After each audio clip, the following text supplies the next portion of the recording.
Hello दोस्तों, चलिए अब हम यहाँ पे आपका जो है चैप्टर नंबर 3 को हम आगे बढ़ाते हैं। ठीक है, चैप्टर नंबर 3 को हम आगे बढ़ाते हैं आपके पास में जहाँ से हमारा बाकी था। अब चैप्टर नंबर 3 में हमने लास्ट में इंटरनल कंट्रोल की डेफिनेशन देखी। ठीक है, इंटरनल कंट्रोल की हमने डेफिनेशन देखी थी लास्ट में। ठीक है, और फिर हमने देखा डेफिनेशन देखने के बाद इसके हमने बेनिफिट्स भी कंप्लीट करे थे, लिमिटेशन भी कंप्लीट करी थी। ठीक है, बेनिफिट्स और लिमिटेशन को हमने कंप्लीट किया था। ठीक है जी, यहाँ तक ये लिमिटेशन हमने अच्छे से एक कहानी के फॉर्म में हमने पढ़ा था कि सर लिमिटेशन क्या रहेगी इनकम आपके पास में इंटरनल कंट्रोल की। ठीक है, इंटरनल कंट्रोल की लिमिटेशन क्या रहेगी ये हमने लास्ट में पढ़ा था। जल्दी से एक बार रिपीट करेंगे कि सर स्मॉल एंटिटी है। ठीक है, स्मॉल एंटिटी है तो सीधी सी बात है कि लोग जजमेंट लेंगे, ह्यूमन जजमेंट लिया जाएगा। स्मॉल एंटिटी है तो ह्यूमन जजमेंट लेंगे, ऊपर से ह्यूमन जजमेंट है तो सीधी सी बात है लैक ऑफ अंडरस्टैंडिंग तो रहेगी, क्योंकि इंसान है। ठीक है, तो मिस्टेक होना तो स्वाभाविक है। ठीक है, तो कहते हैं कि सर स्मॉल एंटिटी है तो ह्यूमन जजमेंट तो रहेगी, ह्यूमन जजमेंट रहेगी तो लैक ऑफ अंडरस्टैंडिंग तो होगा ही होगा। ऊपर से यहाँ पे ये भी तो देखो कि जजमेंट कौन लेने वाला है सर, मैनेजमेंट। और अगर मैनेजमेंट जजमेंट लेता है तो सीधी सी बात है कोल्यूजन होना सामान्य है। ठीक है, वो कोल्यूजन तो करता ही है। ठीक है, और फिर कोल्यूजन होगा तो हम एज एन ऑडिटर क्या करते हैं सर, रीजनेबल एश्योरेंस ही प्रोवाइड कर सकते हैं। ठीक है, चैप्टर नंबर 1 में भी हम पढ़े थे कि सर मैनेजमेंट का जो जजमेंट वगैरह होता है वो सब्जेक्टिव होता है, प्लस मैनेजमेंट हो सकता है कि कॉल्यूजन फ्रॉड वगैरह करे। ठीक है, तो हम इसकी वजह से क्या देते हैं सर, रीजनेबल एश्योरेंस। तो चैप्टर नंबर 1 का जो पढ़ा हुआ है वो हमारे लिए यहाँ पे इंटरनल आपके पास में इंटरनल कंट्रोल के लिमिटेशन का एक की बन गया, हमारे लिए हेल्पफुल हो गया। चलिए कोई दिक्कत वाली बात नहीं, बहुत बढ़िया, हमारे लिए ये चीज़ जो है वो हेल्पफुल हो गई। ठीक है, इसके बाद अब आ जाइए हमने जहाँ पे लास्ट में छोड़ा था कि भाई component of internal control, component of internal control क्या क्या रहेंगे सर। तो कंपोनेंट ऑफ इंटरनल कंट्रोल जो है वो आपके टोटल 5 कंपोनेंट होते हैं इंटरनल कंट्रोल के, जो आप देख पा रहे हैं।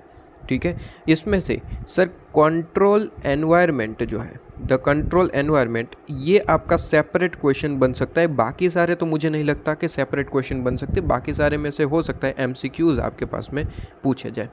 क्या बात समझ में आ रही है? ठीक है, तो बाकी सारे में तो आपको सिंपली एक बार रीड आउट करना होगा, लेकिन कंट्रोल एनवायरनमेंट को थोड़ा अच्छे से पढ़ेंगे तो बेहतर रहेगा। ठीक है, चलिए तो यहाँ पे कंपोनेंट 5 है। कौन कौन से है सर, सबसे पहले नाम पढ़ते हैं, उसके बाद हम इसकी ट्रिक याद करने की सीख लेते हैं, और उसके बाद हम क्या करेंगे सर, उसके बाद हम इसके बारे में एक्सप्लेनेशन लेंगे।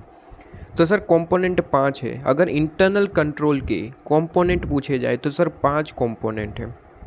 ठीक है, 2 नंबर में क्वेश्चन आए, 3 नंबर में आए, 5 नंबर में आए। ठीक है, कितने भी नंबर में क्वेश्चन आए। ठीक है, 5 नंबर में आएगा तो ऑब्वियसली सारी की सारी चीज़ें लिखेंगे। सर क्या एक्सप्लेनेशन लिखनी है क्या सर, एक्सप्लेनेशन निकली है। ठीक है, तो एक्सप्लेनेशन अगर पूछी गई है तो लिखिएगा। ठीक है, वरना एक एक लाइन में आप एक्सप्लेनेशन करके आ सकते हैं। वैसे ऐसा कोई क्वेश्चन आता नहीं है, क्वेश्चन जो है बड़ा ही स्पेसिफिक आता है, या फिर केस स्टडी बेस आता है। केस स्टडी बेस होता है तो इतना कुछ लिखना नहीं पड़ता। ठीक है, क्योंकि केस स्टडी में आपको स्पेसिफिक क्वेश्चन पूछे जाते हैं, जैसे कि कोई पर्सन है, ठीक है, उनको इंटरनल कंट्रोल के कंपोनेंट्स के नाम नहीं पता, ऐसा क्वेश्चन केस स्टडी बना के पूछते हैं। तो एज एन आप जो है सीए स्टूडेंट, आपसे पूछा जा रहा है कि कौन कौन से कंपोनेंट होते हैं, ऐसा क्वेश्चन पूछा जाता है तो कंपोनेंट के नाम बताने हैं। ठीक है, तो बड़ा स्पेसिफिक होता है। अगर रेयर केस में कुछ भी नहीं बताया और 4-5 नंबर में क्वेश्चन है, 5 नंबर के तो क्वेश्चन आते ही नहीं, मैक्सिमम 4 नंबर के आते हैं, तो 4 नंबर में तो बेसिकली यही आपको एक्सप्लेन करके आने होते हैं 5 पॉइंट, और पूरे नंबर हो जाते हैं। ठीक है, हाँ, क्वेश्चन ने स्पेसिफिक कहा है कि सर ये 5 कंपोनेंट बताने के बाद मान लीजिए मॉनिटरिंग का एक सेंटेंस बता दीजिए कि इसके अंदर क्या आएगा, तो फिर आपको लिखना है। ठीक है, अगर क्वेश्चन कह रहा है तो करना पड़ेगा, वरना 4 नंबर में मुझे नहीं लगता है इसमें कोई एक्सप्लेनेशन करनी पड़ती है, सिर्फ और सिर्फ ये नाम बताते आना है। ठीक है जी, चलिए तो कहता है sir component of internal control के टोटल 5 आपके पास में कंपोनेंट्स रहते हैं। Control environment, entities risk assessment procedure. ठीक है, प्रोसेस, आप जो भी एंटिटी का रिस्क असेसमेंट प्रोसेस आपको पता ही है, चैप्टर नंबर 1 में भी हम पढ़ के आ रहे हैं, इवन चैप्टर नंबर 7 ये सारे चैप्टर में भी पढ़ा था, चैप्टर नंबर 11। ठीक है, जहाँ पे हमने ये पढ़ा था कि सर एंटिटी को भी रिस्क असेसमेंट प्रोसेस करनी पड़ती है। ठीक है, चैप्टर नंबर 7 में तो हमने स्पेसिफिकली देखा था कि एंटिटी को पहले ये चीज़ करनी पड़ती है, उसके बाद ऑडिटर तो अपना रिस्क असेसमेंट करेगा ही करेगा, वो तो ठीक है, लेकिन प्राइमरी रिस्क असेसमेंट प्रोसीजर कौन करता है सर, एंटिटी भी करता है। ठीक है, ताकि वो इंटरनल कंट्रोल को प्रॉपरली मैनेज कर पाए और इंट्रोड्यूस कर पाए। ठीक है, तो कहता है सर कंट्रोल एनवायरनमेंट। दूसरा है entities risk assessment procedure RAP. ठीक है, इंफॉर्मेशन सिस्टम जहाँ पे इंक्लूड रहेगा सर रिलेटेड बिजनेस आपके जितने भी है उसके प्रोसेसेस और आपके पास में फाइनेंशियल रिपोर्टिंग। ठीक है, ये चीज़ भी इंक्लूडेड रहेगी। और कहता है कि सर कंट्रोल एक्टिविटी और मॉनिटरिंग ऑफ द कंट्रोल। ठीक है, कंट्रोल को प्रॉपरली मॉनिटरिंग करें ताकि हम सीधी सी बात है कि कोई कहीं जगह पे कोई दिक्कत आ रही है तो उसे हम क्या कर सकें सर, इम्प्लीमेंट भी कर पाए। ठीक है, इसलिए मॉनिटरिंग ज़रूरी होता है। तो 5 कंपोनेंट है सर, याद कैसे करेंगे? तो सर सीधी सी बात है, अगर कंपोनेंट ऑफ इंटरनल कंट्रोल पूछा जाए तो आपको सिंपली याद रखना है, जैसे कि हमारे कंपनी का नाम आप सुनते हैं ना सर, ज़ूडियो हो गया, आपके पास में टाटा हो गया, रिलायंस हो गया। ठीक है, वैसे ही एक कंपनी का नाम है। ठीक है, की बता रहा हूँ, वैसे ही एक कंपनी का नाम है। मान लीजिए यहाँ पे लिखूँ, यहाँ पे लिखता हूँ। ठीक है, आपके पास में जो की रहेगी वो की कुछ इस तरीके से रहेगी। की पॉइंट रहेगा आपके पास में कोमोको इंफॉर्मेशन एंटिटी, कोमोको इंफॉर्मेशन एंटिटी। बढ़िया नाम है ना, कैसा ज़बरदस्त है। जैसे कि आपके पास में रिलायंस इंडस्ट्री हो गया। ठीक है, ये ऐसे ही कुछ नाम समझ लीजिए। ठीक है, कोमोको इंफॉर्मेशन एंटिटी। ठीक है, ये आपके पास में नाम हो गया। कोमोको इंफॉर्मेशन टेक्नोलॉजी नहीं एंटिटी है। ठीक है, तो यहाँ पे कोमोको को ये अलग है, फिर मो, ठीक है, इसके बाद को, इसके बाद इंफॉर्मेशन एंटिटी। ठीक है, इस तरीके से। तो कोमोको इंफॉर्मेशन एंटिटी, क्या ये चीज़ आपके पास में क्लियर है? सीधी सी बात है, सिंपल सी बात है। ठीक है, अब देखिए यहाँ पे कहता है सर को से क्या मतलब है मेरा? सर को से मेरा मतलब है कंट्रोल एनवायरनमेंट। को से मेरा मतलब क्या है सर? Control environment. मो से मेरा मतलब है sir monitoring of control, monitoring of control. को से मेरा मतलब है कंट्रोल एक्टिविटी, कंट्रोल एक्टिविटी। तो को से दो है, 2 बार को है, एक कंट्रोल एनवायरनमेंट के लिए और एक कंट्रोल एक्टिविटी के लिए। ठीक है, मो का मतलब मॉनिटरिंग ऑफ कंट्रोल। ठीक है, इन्फॉर्मेशन, इन्फॉर्मेशन का मतलब है इन्फॉर्मेशन सिस्टम, बस इतना याद रखना है, इंक्लूडिंग ये आपको सिंपली रीड करना है। ठीक है, एग्जाम में याद आ जाए तो साथ ही साथ लिख देना। ठीक है, इंफॉर्मेशन सिस्टम। और एंटिटी से मेरा मतलब है एंटिटीज आरएपी। ठीक है, रिस्क असेसमेंट प्रोसेस। क्लियर है? कोमोको इंफॉर्मेशन एंटिटी। ठीक है, तो अगर कंपोनेंट ऑफ इंटरनल कंट्रोल पूछा जाए तो हमारे लिए की क्या रहेगी सर? हमारे लिए की रहेगी कोमोको इंफॉर्मेशन एंटिटी, कोमोको इंफॉर्मेशन एंटिटी। को से मेरा मतलब सर, को से मेरा मतलब है कंट्रोल एनवायरनमेंट। मो से मेरा मतलब मॉनिटरिंग आपके पास में कंट्रोल की। ठीक है, को से मेरा मतलब कंट्रोल एक्टिविटी। इसके बाद इंफॉर्मेशन का मतलब इंफॉर्मेशन सिस्टम, एंटिटीज़ आरएपी। ठीक है, 5 कंपोनेंट हो जाते हैं, 1 2 3 4 और 5, 5 कंपोनेंट हो जाते हैं, काम खत्म हो जाता है। क्या ये चीज़ क्लियर है आपके पास में? इसके बाद आ जाइए सर कंट्रोल एनवायरनमेंट के बारे में सबसे पहले समझते हैं। सर कंट्रोल एनवायरनमेंट क्या होता है, सबसे पहले ये समझिए। तो सर कंट्रोल एनवायरनमेंट इंक्लूड करता है जो भी मैनेजमेंट फंक्शन करता है, वो सारे के सारे फंक्शन कंट्रोल एनवायरनमेंट में आते हैं। ठीक है, जो भी आपके पास में हम अपने बिजनेस को चलाने के लिए जो जो चीज़ें करते हैं, फंक्शन करते हैं, वो कंट्रोल एनवायरनमेंट है।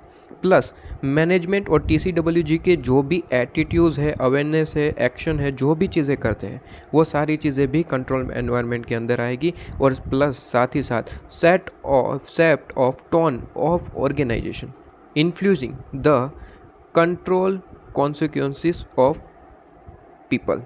ठीक है, ये कॉन्शियसनेस वाला जो है वो आपको हाईलाइट करने की ज़रूरत नहीं, सिर्फ इसमें हाईलाइट इतना ही रखिए, set the tone of organization. ठीक है, set the tone of organization, बस इतना ही हाईलाइट रखिएगा, इससे ज़्यादा ये सारी चीज़ें मिटा दीजिएगा। क्या बात समझ में आ रही है? Set the tone of organization. तो सर 3 चीज़ें हैं।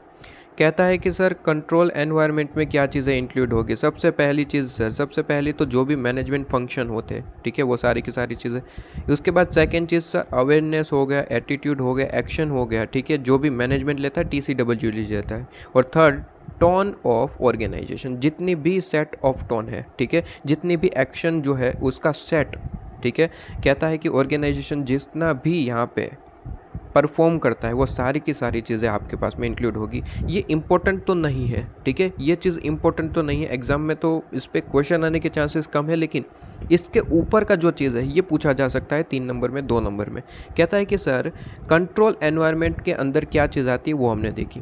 कंट्रोल एनवायरनमेंट के अंदर हमने क्या चीज़ आती है वो तो हमने देखी सर, एज एन ऑडिटर। अब यहाँ पे इससे रिलेटेड हमें अंडरस्टैंडिंग लेनी पड़ती है, कंट्रोल एनवायरनमेंट से रिलेटेड एज एन ऑडिटर हमें अंडरस्टैंडिंग लेनी पड़ती है। तो इसके लिए ऑडिटर को क्या करना चाहिए, ऐसा क्वेश्चन पूछा जा रहा है, ठीक है। तो सर 2 नंबर में क्वेश्चन आ सकता है, 3 नंबर में क्वेश्चन आ सकता है। कहता है कि सर इसके लिए ऑडिटर को इवैल्यूएशन करना चाहिए, किस चीज़ का सर, 2 चीज़ का। एक सबसे पहला कि मैनेजमेंट ने जो भी क्रिएट और मेंटेन किया है, क्या चीज़ सर, ऑनेस्टी और एथिकल बिहेवियर, ठीक है। मैनेजमेंट का जो ऑनेस्ट है और एथिकल बिहेवियर है, इस चीज़ को क्या क्रिएट करा गया है, और वो क्रिएट करा गया है तो उसे प्रॉपर्ली मेंटेन किया गया, मतलब कि मेंटेन करना मतलब कि मैनेजमेंट जो है वो पहले ऑनेस्ट था, क्या अब भी ऑनेस्ट है, क्या एथिकल बिहेवियर आज भी वो मैनेजमेंट फॉलो कर रहा है या फिर नहीं, ये चीज़ें हमें इवैल्यूएशन करनी है, चेक करनी है। एंड कहता है स्ट्रेंथ इन कंट्रोल एनवायरनमेंट, ठीक है, स्ट्रेंथ इन कंट्रोल एनवायरनमेंट की जो भी कंट्रोल एनवायरनमेंट है पूरे का पूरा, क्या उसमें प्रॉपर पावर है कि नहीं, ठीक है, प्रॉपरली वर्क कर रहा है या फिर नहीं, ठीक है, ये चीज़ आपके पास में। तो यहाँ तक याद रखिए, स्ट्रेंथ इन कंट्रोल एनवायरनमेंट, क्या चीज़ ये क्लियर है, ठीक है। क्या मैनेजमेंट ने ऑनेस्टी और एथिकल बिहेवियर को मेंटेन और क्रिएट किया है या फिर नहीं, सबसे पहला। दूसरा कहता है स्ट्रेंथ इन कंट्रोल एनवायरनमेंट भी देख लेना, इवैल्यूएशन कर लेना, काम खत्म, ठीक है, काम खत्म आपके पास में। इसके बाद यहाँ पे आ जाइए सर, कहता है कि sir element of control environment, element of control environment, ये इंपॉर्टेंट क्वेश्चन हो सकता है, एग्जाम में आ सकता है, ठीक है। 4 नंबर में क्वेश्चन पूछा जा सकता है, 6 पॉइंट है टोटल, सॉरी 7 पॉइंट है, ठीक है, 7 पॉइंट्स है आपके पास में। तो 7 पॉइंट्स है, 4 नंबर में आता है तो आपको सिंपली 5 पॉइंट लिख के आ जाने हैं, ठीक है, 5 पॉइंट लिख के आ जाने हैं, कोई भी याद रहे तो, ठीक है। लेकिन हाँ, सारे के सारे एक बार रीड ज़रूर कर लेना, क्योंकि कई बार ऐसा होता है कि एमसीक्यू में कोई एक पॉइंट पूछ लिया जाता है, ऐसे जैसे कि पूछा गया है कि सर फॉलोइंग, आपको कुछ ऑप्शन दे रखे हैं, कौन सा ऑप्शन जो है वो एलिमेंट ऑफ कंट्रोल एनवायरनमेंट का नहीं है। तो अगर आपने सारे रीड करे हैं, ठीक है, साथों साथ एलिमेंट रीड करे हैं, तो आप फाइंड आउट कर पाएंगे कि हाँ जी ये एक जो है वो एलिमेंट नहीं है, ठीक है। तो रीड सारे ही करने हैं, याद आप कोई भी 5 रख सकते हैं, कोई दिक्कत वाली बात नहीं है, ठीक है। चलिए, सबसे पहला कहता है कम्युनिकेशन करिए, एनफोर्समेंट करिए, किस चीज़ का सर, इंटीग्रिटी या फिर ऑनेस्टी वर्ड लिख सकते हैं आप, और एथिकल वैल्यू, ठीक है, इंटीग्रिटी एंड एथिकल वैल्यू का। सेकंड पॉइंट आपके पास में कहता है कि सर कमिटमेंट टू कंपेटेंस, ठीक है, कमिटमेंट टू कंपेटेंस। इसके बाद कहता है कि participation by TCWG, participation by TCWG। Managements कहता है मैनेजमेंट कहता है philosophy and operating cycle, managements का फिलोसॉफी एंड ऑपरेटिंग साइकिल क्या, और ऑर्गेनाइजेशनल स्ट्रक्चर, ठीक है। ये आपको हेडिंग याद रखना है, अंदर मैंने आपको कोई भी मार्किंग नहीं करवाई, इसका मतलब है आपको सिंपली इसे रीड आउट करना है एमसीक्यू पर्पस के हिसाब से। क्या बात समझ में आ रही है, ऊपर के हेडिंग सफिशिएंट है आपके पास में याद रखने के लिए, उसके अंदर का कुछ भी याद रखने वाली बात नहीं, सिंपली एक बार रीड कर लेना बस, ठीक है, चीज़ों को। चलिए, तो ये चीज़ आपके पास में क्लियर है सर। इसके लिए कोई की पॉइंट रहेगा क्या, तो की पॉइंट के लिए यहाँ पे जो है 2 पॉइंट अभी भी है, कहता है कि assignment of authority and responsibility और ह्यूमन रिसोर्स आपके पास में पॉलिसीज से रिलेटेड और प्रैक्टिसेस से रिलेटेड। अब इसके लिए की पॉइंट है क्या, आपको यहाँ पे क्वेश्चन आएगा, ठीक है।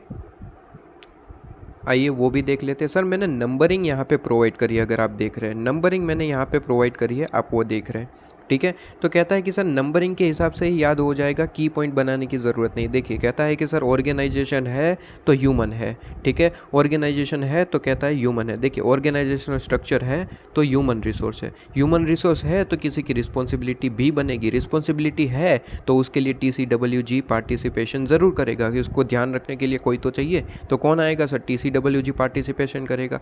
और पार्टिसिपेशन होगा तो मैनेजमेंट अपना ऑपरेटिंग साइकिल बनाएगा, ऑपरेटिंग साइकिल बने बनेगा तो सर सीधी सी बात है कम्युनिकेशन तो करते रहना पड़ेगा, ठीक है, कि ऐसे ऐसे काम करना है, ऐसे ऐसे काम होता रहेगा। तो कम्युनिकेशन, इंटीग्रिटी और एथिकल वैल्यू हो जाएगा। कम्युनिकेशन होगा तो सर कमिटमेंट भी बनाना पड़ेगा कि ऐसे ऐसे करना ही पड़ेगा आपको, ठीक है, ये हमने डिस्कस करा है और ये आपको करना ही पड़ेगा, तो कमिटमेंट भी करेंगे, ठीक है। फिर से एक बार सर, फिर से एक बार, ऑर्गेनाइजेशन स्ट्रक्चर है तो ह्यूमन रिसोर्स है। अगर ह्यूमन रिसोर्स है तो सीधी सी बात है किसी की ना किसी की रिस्पॉन्सिबिलिटी तो बनेगी ही बनेगी, ठीक है। फिर से एक बार सर, ऑर्गेनाइजेशनल स्ट्रक्चर है तो ह्यूमन रिसोर्स है, ह्यूमन रिसोर्स है तो किसी की रिस्पॉन्सिबिलिटी तो बनेगी। अब किसी की रिस्पॉन्सिबिलिटी है तो ऊपर कोई चाहिए ना, तो TCWG का पार्टिसिपेशन बनेगा।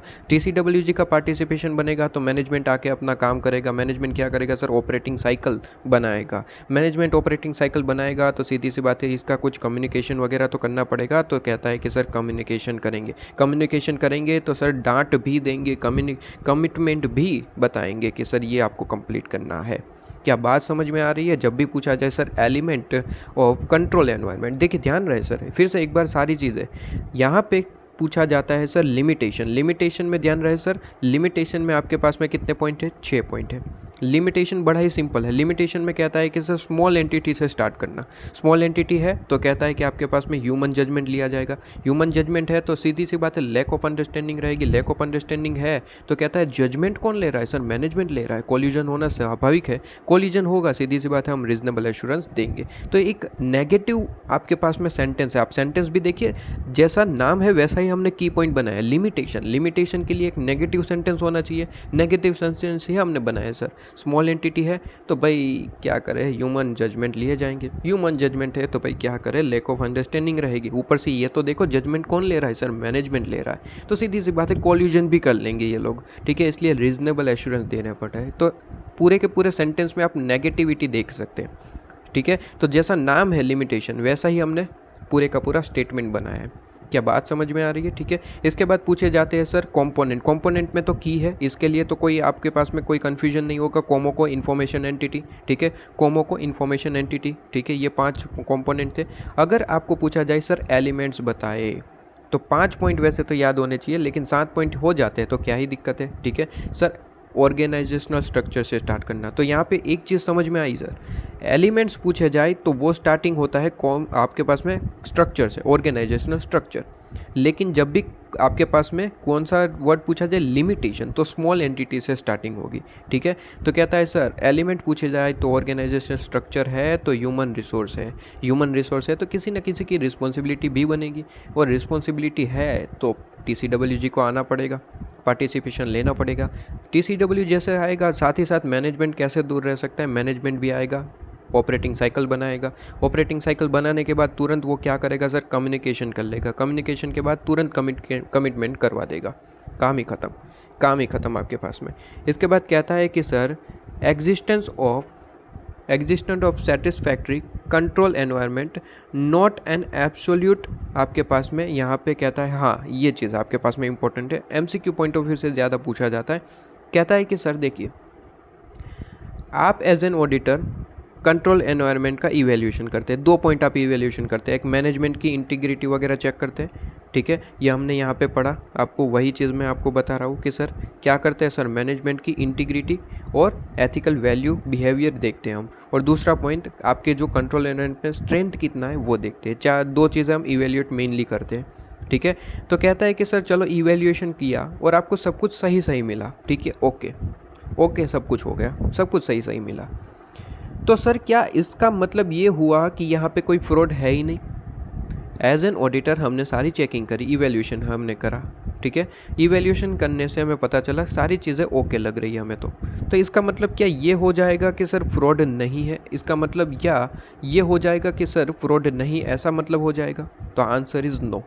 कभी भी ऐसा नहीं होता कि सर ऑडिटर ने इवैल्यूएशन करा, उसको कुछ यहाँ पे मिस्टेक नहीं मिली, इसका मतलब ये नहीं होता कि सर यहाँ पे किसी भी तरीके का कोई फ्रॉड नहीं है। हो भी सकता है, ऐसा भी हो सकता है कि फ्रॉड है लेकिन हमारे पकड़ में नहीं आया, ठीक है, क्योंकि फ्रॉड एक सोफिस्टिकेटेड एक्ट होता है, चैप्टर नंबर 1 में पढ़े हैं, ठीक है। और इसका कारण, ये तो मेन रीज़न है कि हम यहाँ रीजनेबल एश्योरेंस क्यों देते हैं, इसका मेन रीज़न ये फ्रॉड भी है, ठीक है, कि भाई फ्रॉड एक सोफिस्टिकेटेड एक्ट है और एज एन ऑडिटर हम ऑडिट वर्क में अपना इन्वेस्टिगेशन नहीं कर सकते। हम इंक्वायरी कर सकते हैं, इंस्पेक्शन कर सकते हैं, लेकिन इन्वेस्टिगेशन नहीं कर सकते। यही तो दिक्कत है, इसलिए फ्रॉड को पकड़ पाना थोड़ा सा मुश्किल रहेगा हमारे लिए। इसलिए यहाँ पे कहा जाता है कि सर ऐसा नहीं है कि कंट्रोल एनवायरनमेंट को इवेल्युएट करते ही क्या सेटिस्फैक्ट्री आप हो गए तो इसका मतलब ये नहीं कि फ्रॉड नहीं है, हो भी सकता है, फ्रॉड हो भी सकता है। ठीक है, तो कहता है कि सर यहाँ पे चीज़ यही इंपॉर्टेंट है एमसीक्यू में, बाकी सारे तो आप अपने आप से रीड कर सकते हैं, कोई दिक्कत वाली बात नहीं है। ठीक है, अच्छा इसके बाद यह पीडीसी वाला तो मैं ऑलरेडी बता चुका हूँ अपने पिछले लेक्चर्स में। ठीक है, कि भाई कंट्रोल पीडीसी ना कर पाए तो वो भी एक दिक्कत होती है। ठीक है, प्रिवेंट डिटेक्शन करेक्शन वगैरह ये चीज़ तो ओके है। चलिए इसके बाद कहता है कि sir entities risk assessment procedure में क्या क्या होता है। हमने अभी अभी देखा सर कि 5 कंपोनेंट पढ़े। ठीक है, 5 कंपोनेंट आपने पढ़े। कोमोको एंटिटी, ठीक है, कोमोको इन्फॉर्मेशन एंटिटी, तो एंटिटी का मतलब एंटिटीज़ आरएपी। इसका मतलब क्या होता है सर? इसका मतलब होता है कि कंपनी यहाँ पे कुछ process, risk assessment process perform करती है और एज एन ऑडिटर हमें ये चीज़ को अंडरस्टैंड करना ज़रूरी होता है। स्टार्टिंग भी यहीं से होती है कि क्या क्या रिस्क असेसमेंट प्रोसीजर रखे, वो सारी चीज़ें हम एज एन ऑडिटर क्या करें सर, चेक कर लें। ठीक है, तो यहाँ पे कहते हैं सर कि आप ऑडिटर है, हाँ जी बिल्कुल ऑडिटर है, तो 4 चीज़ें ज़रूर चेक कर लेना। किससे related sir? Risk assessment process of entity से रिलेटेड। ठीक है, अपना तो रिस्क असेसमेंट प्रोसीजर हम परफॉर्म करेंगे, वो तो बात अलग है। एंटिटी ने जो परफॉर्म किया उससे रिलेटेड भी अंडरस्टैंडिंग ऑब्टेन करना ज़रूरी है। कहता है कि सर आइडेंटिफाई सबसे पहले तो ये करिए कि business risk relevant to financial reporting objective है कि नहीं। ठीक है, मतलब कि जो भी बिजनेस रिस्क आपके पास में है, ठीक है, जो भी आप बिजनेस रिस्क के बारे में देख रहे हैं उसे आइडेंटिफाई करिए, क्या वो फाइनेंशियल रिपोर्टिंग ऑब्जेक्टिव से रिलेटेड है, ये सबसे पहले आइडेंटिफाई करिए। मतलब बिजनेस रिस्क कैसा है वो आइडेंटिफाई करिए, इन शॉर्ट ये कहना चाहते हैं। ठीक है, तो इतना भी याद रख सकते हैं, आइडेंटिफाई बिजनेस रिस्क बस। ठीक है, या फिर रेलिवेंट तक याद रख सकते हैं, identify business risk which is relevant, बस इतना लिख सकते हैं, मोर देन सफिशिएंट आपके पास में। ठीक है, तो सबसे पहले कहता है आइडेंटिफाई करिए बिजनेस रिस्क। दूसरा कहता है एस्टिमेटिंग सिग्निफिकेंस ऑफ रिस्क, तो रिस्क को तो आइडेंटिफाई किया आपने। ठीक है, रेलिवेंट रिस्क को हमने आइडेंटिफाई किया। दूसरा स्टेज उसी से रिलेटेड, अब ये रिस्क को आइडेंटिफाई कर लिया कोई दिक्कत नहीं, अब यहाँ पे ये देखो कि ये सिग्निफिकेंस कितना है।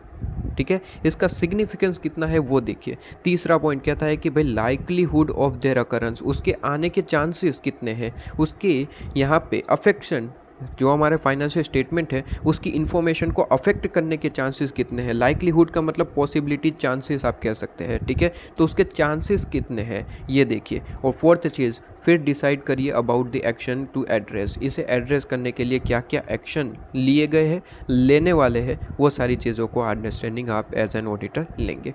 4 चीज़ें इंटर रिलेटेड सारी की सारी है। ठीक है, तो याद हो जाती है ऐसे ही 4 चीज़ें। सबसे पहले रिस्क को आइडेंटिफाई करो, आइडेंटिफाई करने के बाद सिग्निफिकेंस देख लेना उसका, सिग्निफिकेंस देखने के बाद उसका आने के चांसेस देख लेना, सर कितने चांसेस है। सिग्निफिकेंस देखा, अब सिग्निफिकेंस का चांस कितना है, ठीक है, वो देखो। और फोर्थ पॉइंट आपके पास में डिसाइड कर लेना कि इससे रिलेटेड, इसे एड्रेस करने के लिए, ठीक है, हमने क्या क्या एक्शन लिए हैं वो हम अंडरस्टैंडिंग लेंगे। ठीक है, अच्छा इसके बाद यहाँ पे आ जाइए, नेक्स्ट पॉइंट कहता है कि सर द इंफॉर्मेशन सिस्टम, जो हमारा कंपोनेंट का कौन सा पॉइंट था सर, कोमोको इन्फो, जो ये इन्फो था ये आपका पॉइंट आ गया। ठीक है, इंफॉर्मेशन सिस्टम कोमोको इन्फो कहता है कि इंक्लूड करता है, इंक्लूडिंग द रेलिवेंट या फिर related financial reporting and communication. ठीक है, तो मैंने तो यहाँ तक याद रखने के लिए कहा था कि अब इंफॉर्मेशन सिस्टम यहाँ पे याद रखिए, मोर देन सफिशिएंट। तो कहता है इंफॉर्मेशन सिस्टम में क्या होगा, तो सर एज एन ऑडिटर हमें ये सारी चीज़ें इवैल्यूएट ही करनी है। ठीक है, चाहे आप कंट्रोल एनवायरनमेंट की बात करें, चाहे आप एंटिटीज आरएपी की बात करें या फिर इंफॉर्मेशन सिस्टम की बात करें, हमें इवैल्यूएशन ही करना है सारी की सारी चीज़ें। तो कहता है कि एज एन ऑडिटर आप इन चीज़ों का भी क्या करेंगे सर, अंडरस्टैंडिंग लेंगे, इवैल्यूएशन करेंगे इंफॉर्मेशन सिस्टम का।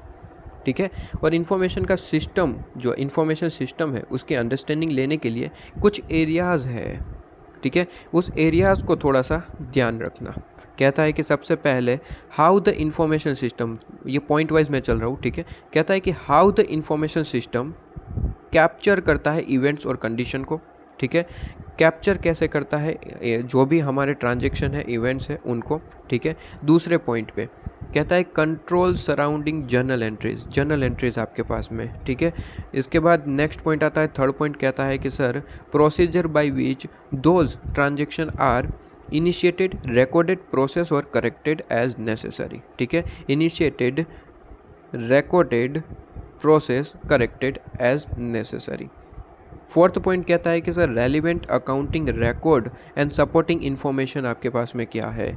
और फिफ्थ पॉइंट कहता है कि सर FR, ठीक है, फाइनेंशियल रिपोर्टिंग प्रोसेस जो है वो यूज़ हुआ है तो to prepare entities financial statement के लिए प्रॉपरली हुआ है या फिर नहीं, ये चेक करेंगे, ठीक है। और लास्ट में हम देखेंगे class of transaction in entities operation that are significant to the financial statement, ठीक है। तो यहाँ पे इम्पोर्टेंट पॉइंट को अगर हाईलाइट कर ले, ठीक है, तो कहता है कि सबसे पहले तो यही याद रखो कि जो भी इंफॉर्मेशन सिस्टम की बात कर रहे हैं वो वर्क कैसे कर रहा है, how the information system capture कैसे कर रहा है इवेंट्स को, ठीक है। How the information system capture, ठीक है, क्या कैप्चर करना है सर, इवेंट एंड कंडीशन को, जिसे हाईलाइट करने की थोड़ी ज़रूरत है, हमें पता ही है, राइट। ये चीज़ आपके पास में क्लियर। इसके बाद सेकेंड पॉइंट में कहता है जर्नल एंट्रीज, ठीक है। सेकेंड पॉइंट क्या कहता है सर, जर्नल एंट्रीज आपके पास में, ओके। इसके बाद कहता है सर थर्ड पॉइंट आपके पास में कहता है कि जो भी प्रोसीजर है by which those transaction are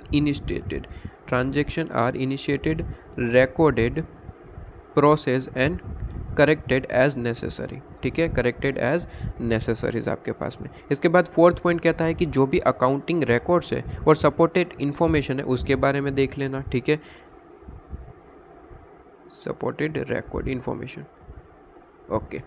इसके बाद कहता है sir fifth point FRP, financial reporting process जो यूज़ करा है आपने वो प्रॉपर्ली यूज़ हुआ है या फिर नहीं, ये चेक कर लेना। और लास्ट में क्लास ऑफ ट्रांजेक्शन जो भी एंटिटी के ऑपरेशन में है, ठीक है, उसके बारे में भी क्या करना सर, अंडरस्टैंडिंग ले लेना। काम ही ख़त्म आपके पास में, ठीक है, काम ही ख़त्म आपके पास में, ठीक है। अच्छा सर यहाँ पे कोई की नहीं बनाना, ठीक है, इतना ज़्यादा इम्पोर्टेंट नहीं हो सकता कि पूछा जाए, लेकिन क्या है कि आजकल ऐसा देखा जा रहा है कि जो क्वेश्चन हमें नहीं लगते हैं आई से वही पूछ रहा है, और देखा जा रहा है कि सर पेपर को हार्ड कहा जा रहा है। हार्ड नहीं है, लेकिन जो हम एक्सपेक्ट करते हैं वो क्वेश्चन नहीं आता है और यही दिक्कत आ जाती है, ठीक है। तो मैं एडवाइस ऑलवेज करता हूँ कि जो चीज़ें आप याद नहीं करना चाहते उसे सिंपली 2 से 3 बार सिर्फ और सिर्फ रीड करिए।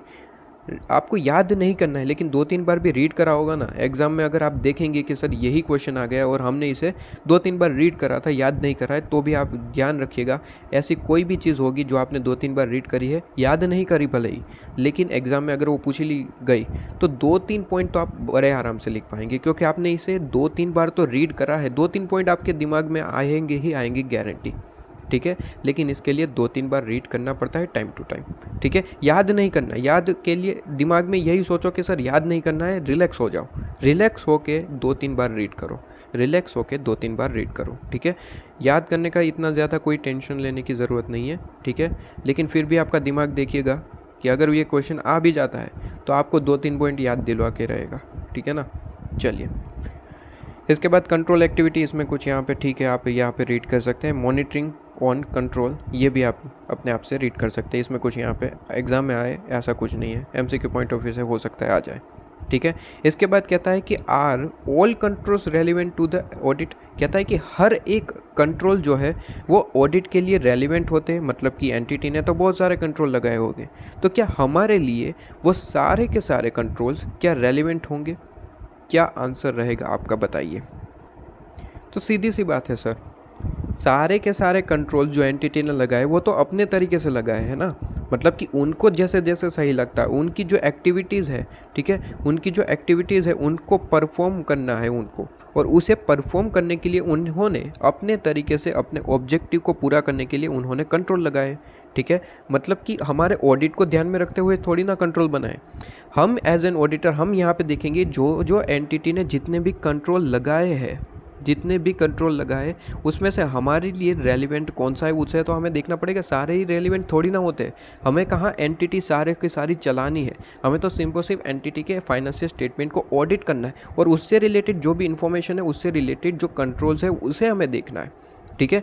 तो कहता है कि क्या सारे कंट्रोल्स हमारे लिए रेलिवेंट है? आंसर इज़ नो, हमारे लिए सारे कंट्रोल रेलिवेंट नहीं है।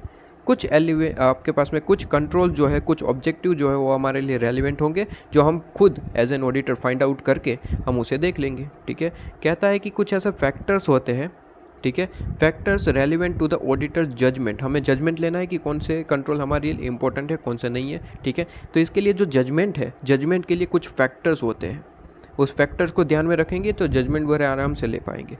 कहते हैं कि कौन कौन से फैक्टर्स हैं। फैक्टर्स में आपको बहुत सारे फैक्टर्स हैं, लेकिन कोई भी 4-5 याद रखने हैं। ठीक है, बाकी के एक एक बार रीड आउट। राइट, कहता है कि सर मटेरियलिटी, ये तो इंपॉर्टेंट फैक्टर है सर। जहाँ कहीं पे भी मटेरियलिटी वाली चीज़ है, उससे रिलेटेड कंट्रोल तो हमारे लिए ऑलवेज रेलिवेंट होंगे, ऑलवेज रेलिवेंट। इवन दूसरा, significance of the related control. ठीक है, रिलेटेड रिस्क आपके पास में कहता है कि ऐसा कोई रिस्क जहाँ पे सिग्निफिकेंस चीज़ें हो सकती है, तो वो चीज़ तो वो कंट्रोल तो हमारे लिए ऑलवेज रेलिवेंट होगा। ठीक है, साइज़ ऑफ एंटिटी, कॉम्प्लेक्सिटी जहाँ पे ज़्यादा होगी, अगर एंटिटी की साइज़ बड़ी है और जहाँ जहाँ कॉम्प्लेक्सिटी ज़्यादा है तो कंट्रोल हमारे लिए रेलिवेंट बन सकते हैं। इसके बाद नेचर ऑफ एंटिटीज़ बिजनेस, बस यहाँ तक नेचर ऑफ एंटिटी। तो अब तक हम पहले भी पढ़ चुके हैं size and nature of entity. तो आपने देखिए यहाँ पे कितना बढ़िया तरीके से काम किया, साइज़ और नेचर को दोनों को अलग अलग पॉइंट बना लिया। तो हमारे लिए अच्छा है कि हमें सिर्फ और सिर्फ एक पॉइंट ये ऑलरेडी याद किए हुए, हम size and nature of entity बहुत बार पढ़ चुके हैं। अगर ये हमें फ्री के नंबर देना चाहता है, ठीक है, एक पॉइंट के एक नंबर, एक पॉइंट के एक नंबर, काम ही हो गया। ठीक है, तो 2 पॉइंट एक नंबर के सेंटेंस के लिए 2 पॉइंट देना चाहता है, तो हमें क्या ही दिक्कत हो सकती है। ठीक है, तो जब भी factors relevant to the auditor's judgment about control ये क्वेश्चन पूछा जाए, ठीक है, तो 4 चीज़ें तो वैसे ही याद हो जाती है sir, materiality, significance, size and nature of the entity. 4 point तो वैसे ही बन गए, आगे के फ्री के नंबर जो भी याद रह जाते। Complexity of the operation of the entity, complexity of the operation of the entity. ठीक है, यहाँ पे साइज ऑफ एंटिटी था, अब यहाँ पे कहता है ऑपरेशन की कॉम्प्लेक्सिटी। ठीक है, और कहता है applicable legal and regulatory requirement. 6 point बहुत ज़्यादा सिंपल है, इसके बाद के आप जो है याद करना चाहे याद कर सकते, कोई दिक्कत नहीं, लेकिन 6 पॉइंट बहुत ज़्यादा सिंपल है। पहला कहता है sir materiality, second significance, third size, nature, और इसके बाद कॉम्प्लेक्सिटी। ठीक है, और 6th पॉइंट कहता है applicable legal and regulatory requirement. काम ही खत्म, 6 पॉइंट तो वैसे ही याद हो जाते हैं। आता भी क्वेश्चन है 4 नंबर में 4 पॉइंट लिखने होते हैं, लेकिन 6 पॉइंट हमने याद रखे हैं और बाकी के सिर्फ और सिर्फ क्या है, रीड आउट करे हैं। बहुत बढ़िया। ठीक है, और अगर यहाँ पे जब भी मैं कहता हूँ रीड आउट करिए, अगर वीडियो को स्टॉप करके आप थोड़ी देर के लिए 5 मिनट लेके अगर साथ ही साथ रीड आउट कर ले तो देखिएगा चैप्टर पूरे के पूरे साथ ही साथ कंप्लीट हो जाएगा। ठीक है, लेकिन अगर पूरा वीडियो देखने के बाद काम करेंगे तो हो सकता है कि थोड़ा सा ज़्यादा टाइम लगे आपको। ठीक है, तो मेरे ख्याल से तो आपको वीडियो को स्टॉप करके फटाफट से रीड आउट करना चाहिए। याद करना तो है ही नहीं, याद करने के लिए तो मैं ही आपको हाईलाइट करके प्रोवाइड कर रहा हूँ।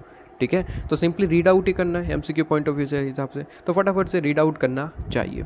ठीक है, चलिए, control over the completeness and accuracy of the information. ठीक है, कहते हैं कि सर कंट्रोल जो भी आपके पास में है इंफॉर्मेशन से रिलेटेड, वो कंट्रोल प्रॉपरली वर्क कर रहा है क्या इंफॉर्मेशन को कंप्लीटनेस और एक्यूरेट बनाने के लिए। ठीक है, तो कहते हैं कि सर एज एन ऑडिटर हम 2 चीज़ें करते हैं। आपको पता ही ऑलरेडी स्टार्टिंग में ही मैं एक चार्ट बता चुका हूँ। कहता है कि सबसे पहले तो हम रिस्क असेसमेंट प्रोसीजर करते हैं ऐसे 315 के हिसाब से, और साथ ही साथ जैसे रिस्क आइडेंटिफाई होते हैं उसे रिस्पॉन्स करने के लिए हम फर्दर ऑडिट प्रोसीजर करते हैं ऐसे 330 के हिसाब से। ठीक है, ये चीज़ हम करते हैं सर। ओके, तो हमें रिस्क असेसमेंट प्रोसीजर तो चले करेंगे ही करेंगे, लेकिन फर्दर रिस्क असेसमेंट प्रोसीजर वगैरह परफॉर्म करना होता है, उसके लिए हमें एंटिटी के कंट्रोल्स वगैरह को देखना पड़ता है।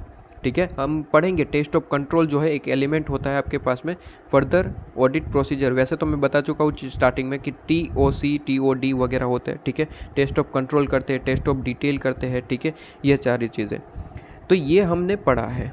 बेसिकली मैंने चार्ट बता रखा है और रिवीजन कर रहे हैं तो आपको वैसे भी पता था, लेकिन फिर भी मैंने आपको स्टार्टिंग में बता दिया है। तो देखिए, ये चीज़ करने के लिए हमें कंट्रोल देखना ज़रूरी होता है। तो कहता है कि सर कंट्रोल जो भी एंटिटी ने लगा रखे हैं वो हमारे लिए रेलिवेंट बन सकते हैं। ठीक है, कि हम अपना जो भी फर्दर प्रोसीजर परफॉर्म करना चाहते हैं उसके लिए जो भी इन्फॉर्मेशन चाहिए, कंप्लीट इन्फॉर्मेशन, एक्यूरेट इन्फॉर्मेशन है या फिर नहीं, ये चेक करने के लिए रेलिवेंट जो कंट्रोल लगाए गए एंटिटी के वो हमारे लिए क्या बन सकते हैं सर, रेलिवेंट बन सकते हैं। ये आपके पास में याद रखने वाला कोई पॉइंट नहीं है, MCQ के हिसाब से था तो एक मैंने चीज़ हाईलाइट कर दी कि बस फर्दर प्रोसेस आपको करना होता है, परफॉर्म करना होता है, डिज़ाइन करना होता है, तो ये हेल्पफुल रहता है। ठीक है, इसके बाद internal control over safeguarding of the asset. ठीक है, कहता है कि सर आपके पास में यहाँ पे, चलिए ये भी MCQ पॉइंट ऑफ व्यू वाला है, कहता है कि सर देखिए बड़ी जनरल बातें करेगा, सर इंटरनल कंट्रोल लगाते क्यों है? इंटरनल कंट्रोल लगाते इसलिए है कि किसी भी चीज़ पे जिस पे हमने कंट्रोल लगाया है उसका हम या फिर कोई और पर्सन उसका मिसयूज़ ना करे।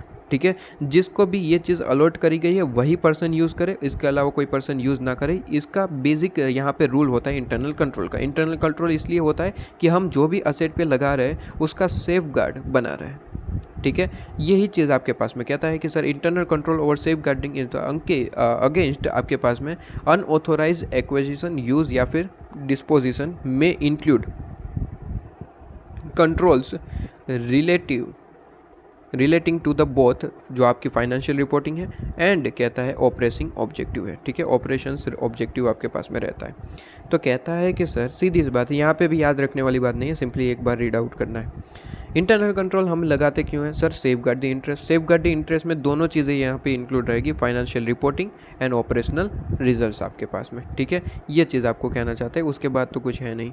Control related to objectives that are not relevant to the audit, यहाँ पे कहता है।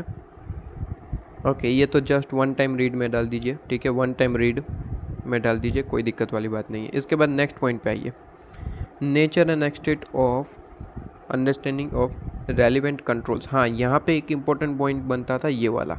ठीक है, कहता है, ये तो ऑलरेडी मैं आपको बता चुका हूँ लेकिन इंपॉर्टेंट पॉइंट है इसलिए वापस से मैं आपको याद करवा रहा हूँ। देखिए सीधी सी बात है कि जब हम बात करते हैं सर कंट्रोल की, ठीक है, तो इससे रिलेटेड हम कुछ प्रोसीजर परफॉर्म करते हैं, inquiry, observation, inspection and transaction. ये तो चलो ठीक है, ये 3 पॉइंट आपको याद आ रहे होंगे। ठीक है, कहते हैं कि सर मैंने वो चीज़ लिखवाई थी, आई थिंक मुझे याद है, मैंने आपको वो 4 चीज़ें लिखवाई थी कि अगर आपके पास में 315 के हिसाब से है तो 4 पॉइंट आपके पास में मेनली रहते हैं परफॉर्मेंस करने के लिए। आपके पास में कौन कौन सा मैंने कहा था सर? इंक्वायरी कहा था, ऑब्जर्वेशन कहा था, इंस्पेक्शन कहा था और साथ ही साथ एक और चीज़ कही थी, एनालिटिकल प्रोसीजर। ठीक है, और मैंने कहा था सर 330 है तो वहाँ पे भी ये 3 चीज़ें सेम रहेगी, इंक्वायरी, ऑब्जर्वेशन और इंस्पेक्शन, और साथ ही साथ क्या था सर? री परफॉर्मेंस। ठीक है, तो यहाँ पे देखिए ट्रांजिंग आपके पास में ट्रांजेक्शन, ये और कोई नहीं, ये री परफॉर्मेंस है। ठीक है, यहाँ पे आप लिख भी सकते हैं सर, री परफॉर्मेंस लिख सकते हैं। ठीक है, कोई दिक्कत वाली बात नहीं है। इसी के साथ मैंने जब ये पढ़ा रहा था तभी मैंने कहा था कि सर इंक्वायरी अकेला जो हेल्पफुल नहीं होता, मतलब कि 2-3 चीज़ें आप एक साथ भी परफॉर्म कर सकते हैं क्योंकि इंक्वायरी इतना एफिशिएंट यहाँ पे नहीं रहता है। ठीक है, इंक्वायरी जो है अकेला आपके पास में सही तरीका नहीं रहता, इंक्वायरी के साथ कोई भी और चीज़ आप जो है परफॉर्म करते हैं। ठीक है, इंक्वायरी के साथ ऑब्जर्वेशन कर सकते हैं, इंस्पेक्शन कर सकते हैं या फिर रीपरफॉर्मेंस भी कर सकते हैं, कोई दिक्कत नहीं है। वही चीज़ यहाँ पे भी लिखा है, देखिए कहता है कि सर आपके पास में इंक्वायरी जो अलोन आपके पास में सफिशिएंट नहीं रहता कोई भी पर्पज़ के लिए, आप जिस भी पर्पज़ के लिए काम कर रहे हैं, इसलिए कहा जाता है कि सर इंक्वायरी के साथ आप अगर कोई दूसरी चीज़ भी परफॉर्म करें, ठीक है, तो आपको बेहतर रिजल्ट प्रोवाइड कर सकती है। ठीक है, तो कहता है कि आपके पास में जनरली आप जो है एडवाइस की जाती है कि सर आप जो है क्या करें, आप जो है यहाँ पे इंक्वायरी के साथ इंस्पेक्शन ज़्यादा आपको बेहतर रहता है, और अगर डिटेल वर्क करना है तो इंक्वायरी के साथ साथ री परफॉर्मेंस आपको एडवाइस किया जाता है बेसिकली। ठीक है, चलिए ये एमसीक्यू पॉइंट ऑफ व्यू से हो सकता है, ये इस पे क्वेश्चन आने के चांसेस नहीं रहते। हाँ, अब ये जो आया है इस पे क्वेश्चन आ सकता है, इस पे क्वेश्चन आ सकता है। कहता है कि risk that required special audit consideration. ऐसे कौन कौन से रिस्क होते हैं जो हमें कंसिडर करने पड़ते हैं एज अ ऑडिट टाइम? तो कहता है कि सर सीधी सी बात है, ये तो जनरल क्वेश्चन पूछ रहा है। ठीक है, यहाँ पे हमें इसका आंसर रीड करना ही नहीं पड़ता, वैसे ही हो जाते हैं 4 पॉइंट, तो वैसे ही लिख लोगे। सीधी सी बात है कि ऐसे रिस्क जहाँ पे फ्रॉड होने के चांसेस है। दूसरा, ऐसी चीज़ें जहाँ पे कॉम्प्लेक्सिटी ज़्यादा है। तीसरा, ऐसी चीज़ें जहाँ पे सिग्निफिकेंस ज़्यादा है। ठीक है, ऐसी चीज़ें जहाँ पे ट्रांजैक्शन का सिग्निफिकेंस ज़्यादा है। यहाँ पे सिग्निफिकेंस ऑफ इकोनॉमिक्स था, अकाउंटिंग था, यहाँ पे ट्रांजैक्शन का सिग्निफिकेंस था। ठीक है, और लास्ट में और एक याद कर सकते हैं, डिग्री ऑफ सब्जेक्टिविटी ज़्यादा है, ठीक है, क्योंकि हमने चैप्टर नंबर 1 में भी पढ़ा था कि सर मैनेजमेंट का भी डिसीजन जो है, जजमेंट जो है वो सब्जेक्टिव रहता है। वहाँ पे जब जहाँ के भी आपको सब्जेक्टिविटी देखने को मिले, सीधी सी बात है रिस्क रहेगा, वहाँ पे चेकिंग ज़्यादा करनी पड़ती है, ठीक है। तो इसके लिए कुछ याद करने की कोई बात ही नहीं है। यहाँ पे तो मैं ये भी नहीं कहूँगा कि सर ज़्यादा बार आपको रीड करना पड़े, ठीक है, 2 बार रीड करोगे हो जाएगा वैसे ही, ठीक है। जनरल चीज़ें पूछ लेते हैं और इम्पोर्टेंट भी है, ऊपर से ये क्वेश्चन पूछा जाएगा, ठीक है, पूछा जाएगा, ठीक है। ये अटेम्प्ट नहीं तो नेक्स्ट अटेम्प्ट में लेकिन ये क्वेश्चन आएगा, ठीक है, ये क्वेश्चन आएगा। कहता है कि सर स्पेशल ऑडिट कंसिडरेशन के लिए कौन कौन से रिस्क होते हैं, तो रिस्क कौन कौन से हो सकते हैं सर, फ्रॉड का रिस्क हो सकता है, दूसरा सिग्निफिकेंस का रिस्क हो सकता है। सिग्निफिकेंस के लिए रिलेटेड 2 पॉइंट लिख देना, एक सिग्निफिकेंट इकोनॉमी अकाउंटिंग और चेंजेस इन रेगुलेटरी का रिस्क हो सकता है, ठीक है, लॉ वगैरह बदल गया उसका रिस्क, दूसरा ट्रांजेक्शन का सिग्निफिकेंस का रिस्क और कॉम्प्लेक्सिटी का रिस्क और डिग्री ऑफ सब्जेक्टिविटी। काम ही खत्म, ठीक है, बहुत ज़्यादा सिंपल आपके पास में। इसके बाद ठीक है, ये और एक पॉइंट आपको दे रखा है, ये रीड कर सकते हैं अपने आप में, 4 पॉइंट वगैरह हो जाते हैं, लेकिन फिर भी हमने कितने याद रखे, 5 पॉइंट याद रखे, ठीक है, चलिए कोई दिक्कत नहीं है। इसके बाद आइडेंटिफाई सिग्निफिकेंट रिस्क। कहता है कि सर आपके पास में significant risk are inherent risk, ठीक है, with both higher likelihood of occurrence, higher magnitude of potential misstatement. अब देखिए यहाँ पे कहता है सिग्निफिकेंट रिस्क, ये इसमें भी कुछ यहाँ पे पढ़ने लायक नहीं है। कहता है कि सर सिग्निफिकेंट रिस्क जो है ये कहता है कि अगर हायर है, ठीक है, तो सीधी सी बात है वो इंपॉर्टेंस ज़्यादा रखता है, ठीक है। सिग्निफिकेंस का मतलब ही क्या होता है सर, हायर रिस्क। सिग्निफिकेंस का मतलब ही क्या होता है, एक बड़ा वाला रिस्क है, ठीक है। तो सीधी सी बात है कि मिसस्टेटमेंट की जो पॉसिबिलिटी है, जो प्रोबेबिलिटी है, जो चांसेस है, ठीक है, वो क्या हो गए सर, हाईली मैग्नीट्यूडेड, ठीक है।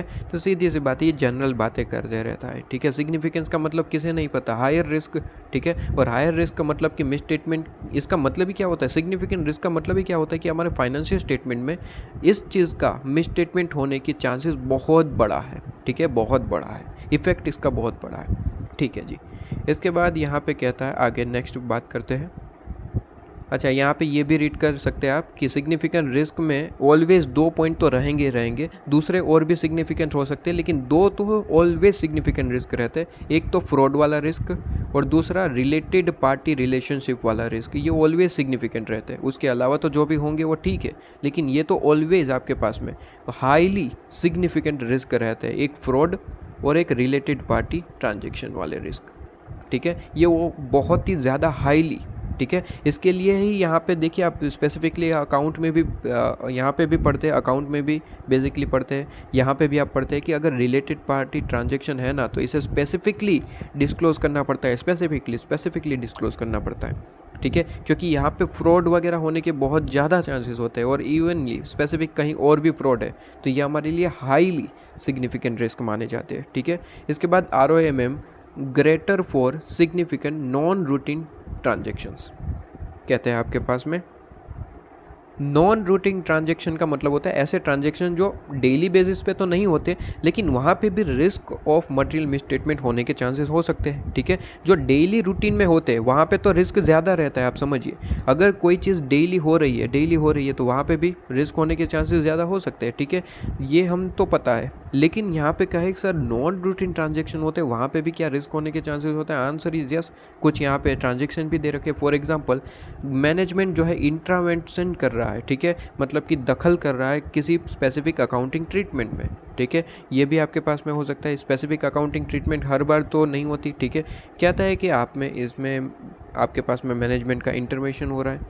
दूसरा हो सकता है सर मैन्युअली इंटरवेंशन हो रहा है डेटा कलेक्शन एंड प्रोसेस से रिलेटेड। तीसरा कहता है कॉम्प्लेक्स कैलकुलेशन है, तो वहाँ पे भी आपके पास में मिसस्टेटमेंट होने के चांसेस है, क्योंकि कैलकुलेशन ही कॉम्प्लेक्स है तो मिसस्टेटमेंट होने के चांसेस ऑटोमेटिकली बढ़ जाते हैं। और ऐसा है कि कोई ट्रांजैक्शन जो नॉन रूटीन नेचर का है, ठीक है, और ऊपर से which may make it difficult for entity to implement effective control over the risk, ठीक है। 4 पॉइंट का है सर, वैसे याद रखने वाली बात नहीं है लेकिन फिर भी ठीक है। आजकल जैसे माहौल को ध्यान में रखते हुए हम चीज़ों को याद करवाने की कोशिश करेंगे, क्योंकि आईसीआई कुछ भी पूछ रहा है, ठीक है, जो चीज़ें नहीं लगती वो भी पूछी जा रही है, इसलिए यहाँ पे रीड आउट करके छोड़ देंगे, ठीक है। ये चैप्टर देखिए, चैप्टर नंबर 3 और 4 ऐसा चैप्टर है कि जहाँ पे कुछ पॉइंट्स ऐसे भी है कि जो याद नहीं रहते, हमें दिक्कत देते हैं, लेकिन मैं एडवाइस करूँगा कि जो याद नहीं रहते उसे याद नहीं करना है, ठीक है, छोड़ दीजिए, कोई दिक्कत नहीं है। लेकिन छोड़ने का मतलब ऐसा नहीं कि कभी देखो ही मत। जहाँ पे आपको चीज़ याद नहीं रहती, मैं एडवाइस करता हूँ उसे सिंपली 2 से 3 बार रीड करना है, याद नहीं करना है। दिमाग पे प्रेशर बिल्कुल भी नहीं देना है, क्योंकि बाकी के चैप्टर आपने अच्छे से कर रखे। लेकिन ये जो चीज़ छोड़ रहे हैं उससे अच्छा मैं कहूँगा सर 2-3 बार रीड करिए, बस रीड करना है, बस कुछ नहीं। रीड करा भाई, ग्रेटर मैनेजमेंट इंटरवेंशन रहता है स्पेसिफिक आपके पास में, अकाउंटिंग ट्रीटमेंट से रिलेटेड, पॉलिसी से रिलेटेड। दूसरा पॉइंट कहता है कि सर इंटरवेंशन रहता है डेटा कलेक्शन से रिलेटेड। तीसरा पॉइंट क्या है, ऐसी चीज़ें ही है जो कॉम्प्लेक्स ऑलरेडी है, ऐसी चीज़ें हैं जो नॉन रूटीन ट्रांजेक्शन है लेकिन उस पर मैनेजमेंट का जो है कंट्रोल लगाना थोड़ा सा डिफिकल्ट बन रहा है, ऐसी चीज़ें, तो 4 पॉइंट हो जाए। इसे 2-3 बार रीड भी करेंगे ना, अगर क्वेश्चन आ भी गया तो गारंटी 2-3 पॉइंट तो लिख के ही आओगे, ठीक है, और वो भी सही पॉइंट लिख के आओगे, क्योंकि 2-3 बार रीड करा है। याद नहीं करा है लेकिन दिमाग आपको याद दिलवाएगा, ठीक है जी। अच्छा, इसके बाद कहता है कि sir risk of material misstatement कहता है greater for significant judgment matter, ऐसी सिग्निफिकेंट जजमेंट मैटर रहती है, ठीक है, जहाँ पे भी आपके पास में रिस्क ऑफ मटेरियल मिसस्टेटमेंट हो सकता है, तो उससे रिलेटेड 2 पॉइंट कहा है, ठीक है। ये 2 पॉइंट सेल्फ रीड कर लेना, कोई दिक्कत वाली बात नहीं है, आने के चांसेस नहीं है ज़्यादा कुछ, ठीक है। ये 2 पॉइंट है आपके पास में। इसके बाद evaluation of internal control system, चलो ये भी ठीक है, पढ़ लेना। यहाँ पे मेन चीज़, सर मेन चीज़ यहाँ पे कहता है कि sir benefits of evaluation of internal control to the auditor. देखिए यहाँ पे मैंने ऑलरेडी आपको स्टार्टिंग में भी कहा है कि सर इंटरनल कंट्रोल से एज एन ऑडिटर हमारा कोई डायरेक्ट रिलेशनशिप नहीं बनता, आप देखें तो, क्योंकि इसका कारण ये रहता है कि हम ऑलरेडी आपने पिछले चैप्टर में रिवाइज करके आ रहे हैं सर कि इंटरनल कंट्रोल बनाने का काम किसका, मैनेजमेंट का, ठीक है। इंटरनल कंट्रोल को देखने का, ठीक है, अंडरस्टैंडिंग लेने का, इसका इवैल्यूएशन करने का काम भी किसका सर, मैनेजमेंट का, और इससे रिलेटेड इम्प्लीमेंटेशन करने का काम भी किसका सर, मैनेजमेंट का।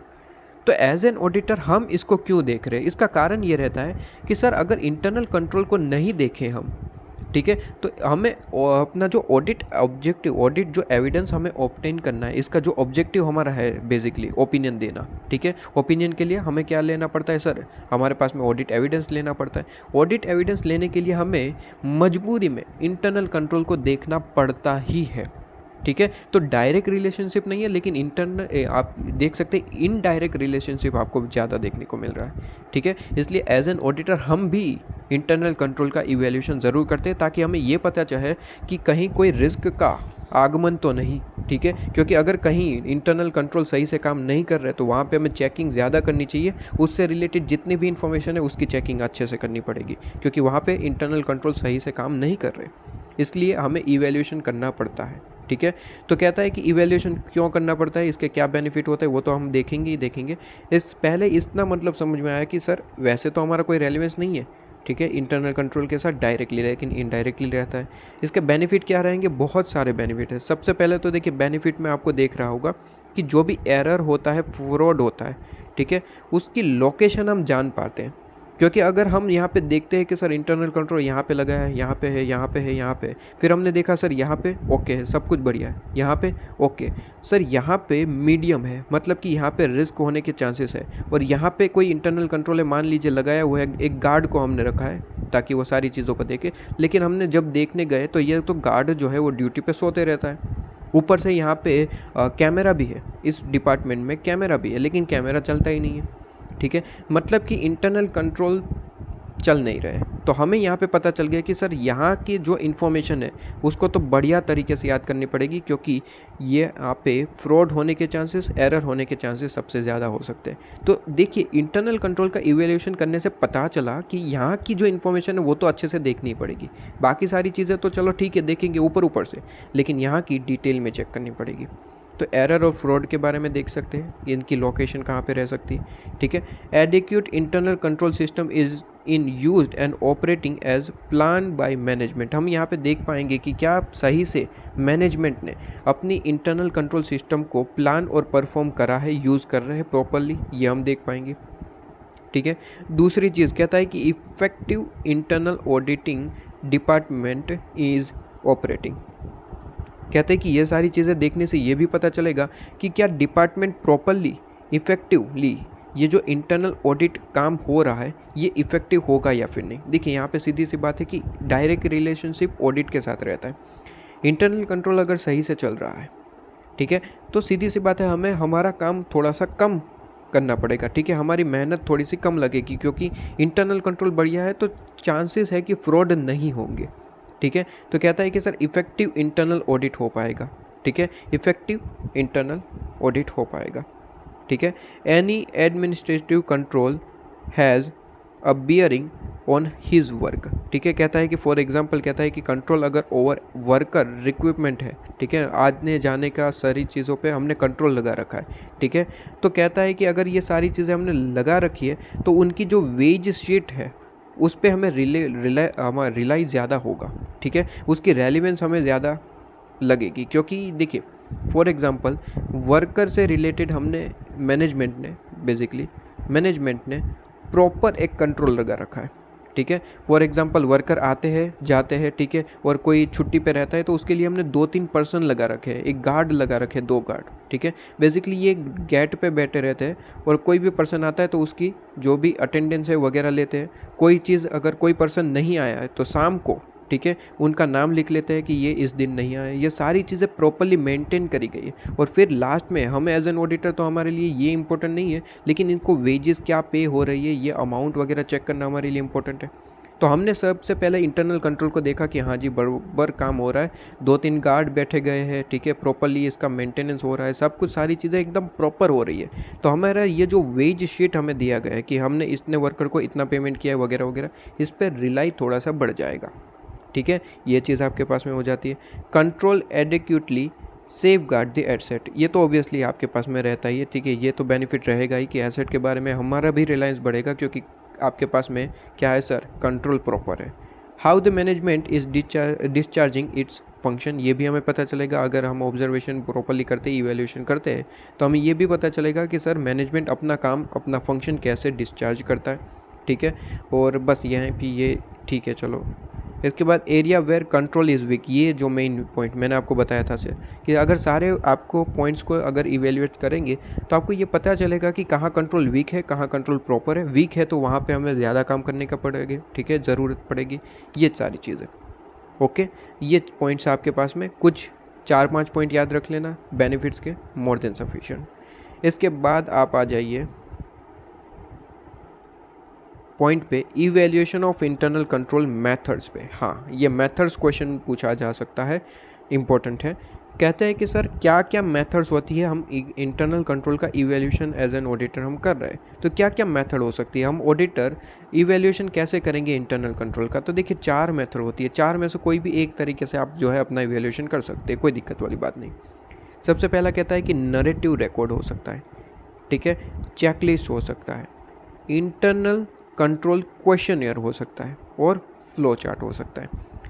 नरेटिव रिकॉर्ड कहता है कि सर सारी की सारी चीज़ों को एग्जॉस्टिव मतलब कि डिटेल तरीके से, कंप्लीट एंड डिटेल तरीके से चेक करेंगे, एक एक चीज़ को डिटेल तरीके से और उसे लिखेंगे, ठीक है। एक चीज़ यहाँ पे एक एक चीज़ को हम डिटेल चीज़ों से फाउंड करेंगे, चेक करेंगे और उसे लिखते चलेंगे, इसे हम कहते हैं नरेटिव रिकॉर्ड। इसके बाद होता है सर चेकलिस्ट। चेकलिस्ट में क्या होता है कि कुछ एक्शंस होते हैं, कुछ इंस्ट्रक्शन होते हैं, कुछ क्वेश्चंस होते हैं, वो हम एक लिस्ट में लिख देते हैं, ठीक है, और अपने जो टीम मेंबर होते हैं उन्हें दे देते हैं, ठीक है, और उन्हें कह देते हैं इसमें जो भी लिखा है वो सारी चीज़ें परफॉर्म करके आओ, ठीक है।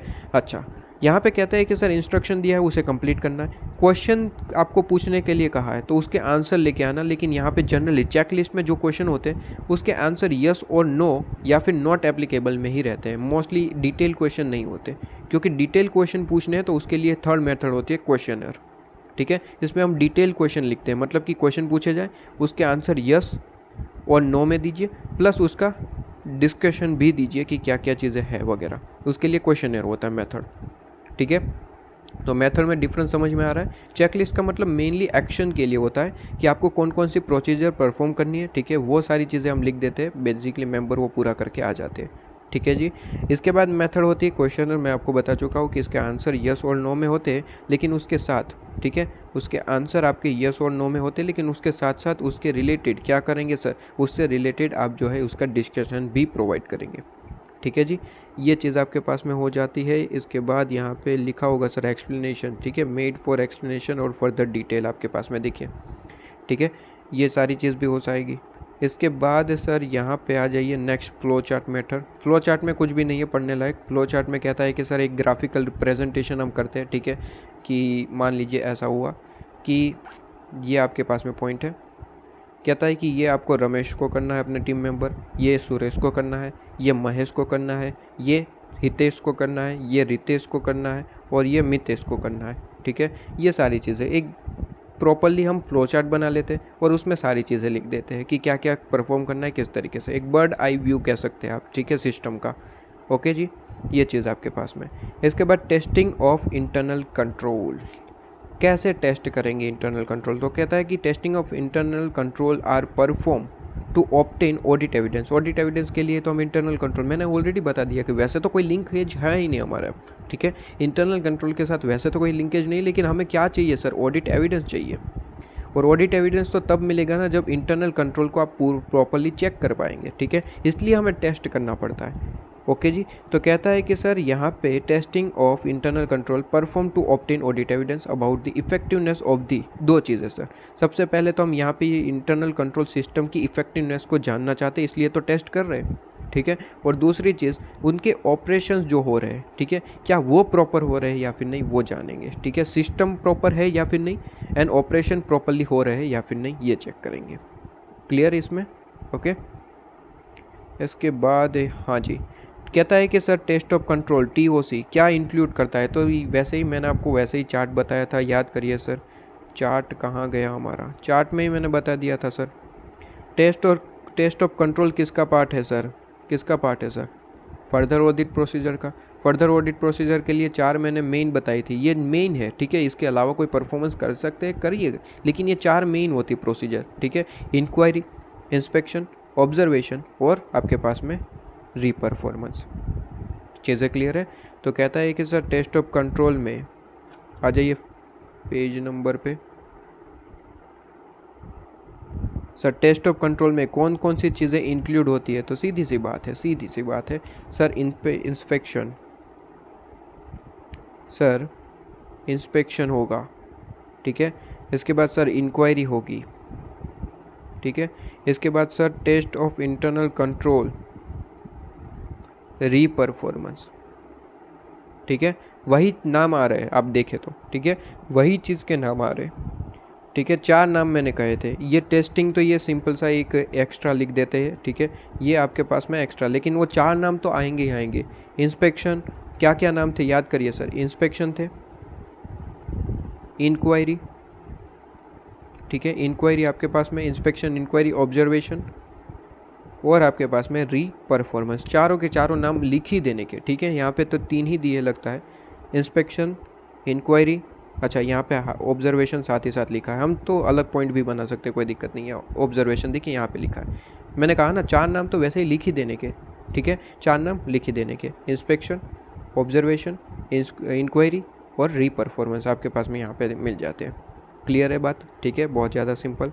इसके बाद आप आ जाइए यहाँ पे, अच्छा यहाँ पे वो चीज़ भी लिखी होती है, मैं एक बार यहाँ पे देख लूँ, एक चीज़ हाईलाइट करने वाले है चीज़ें, हाँ MCQ पॉइंट ऑफ व्यू से होता है। 1 मिनट,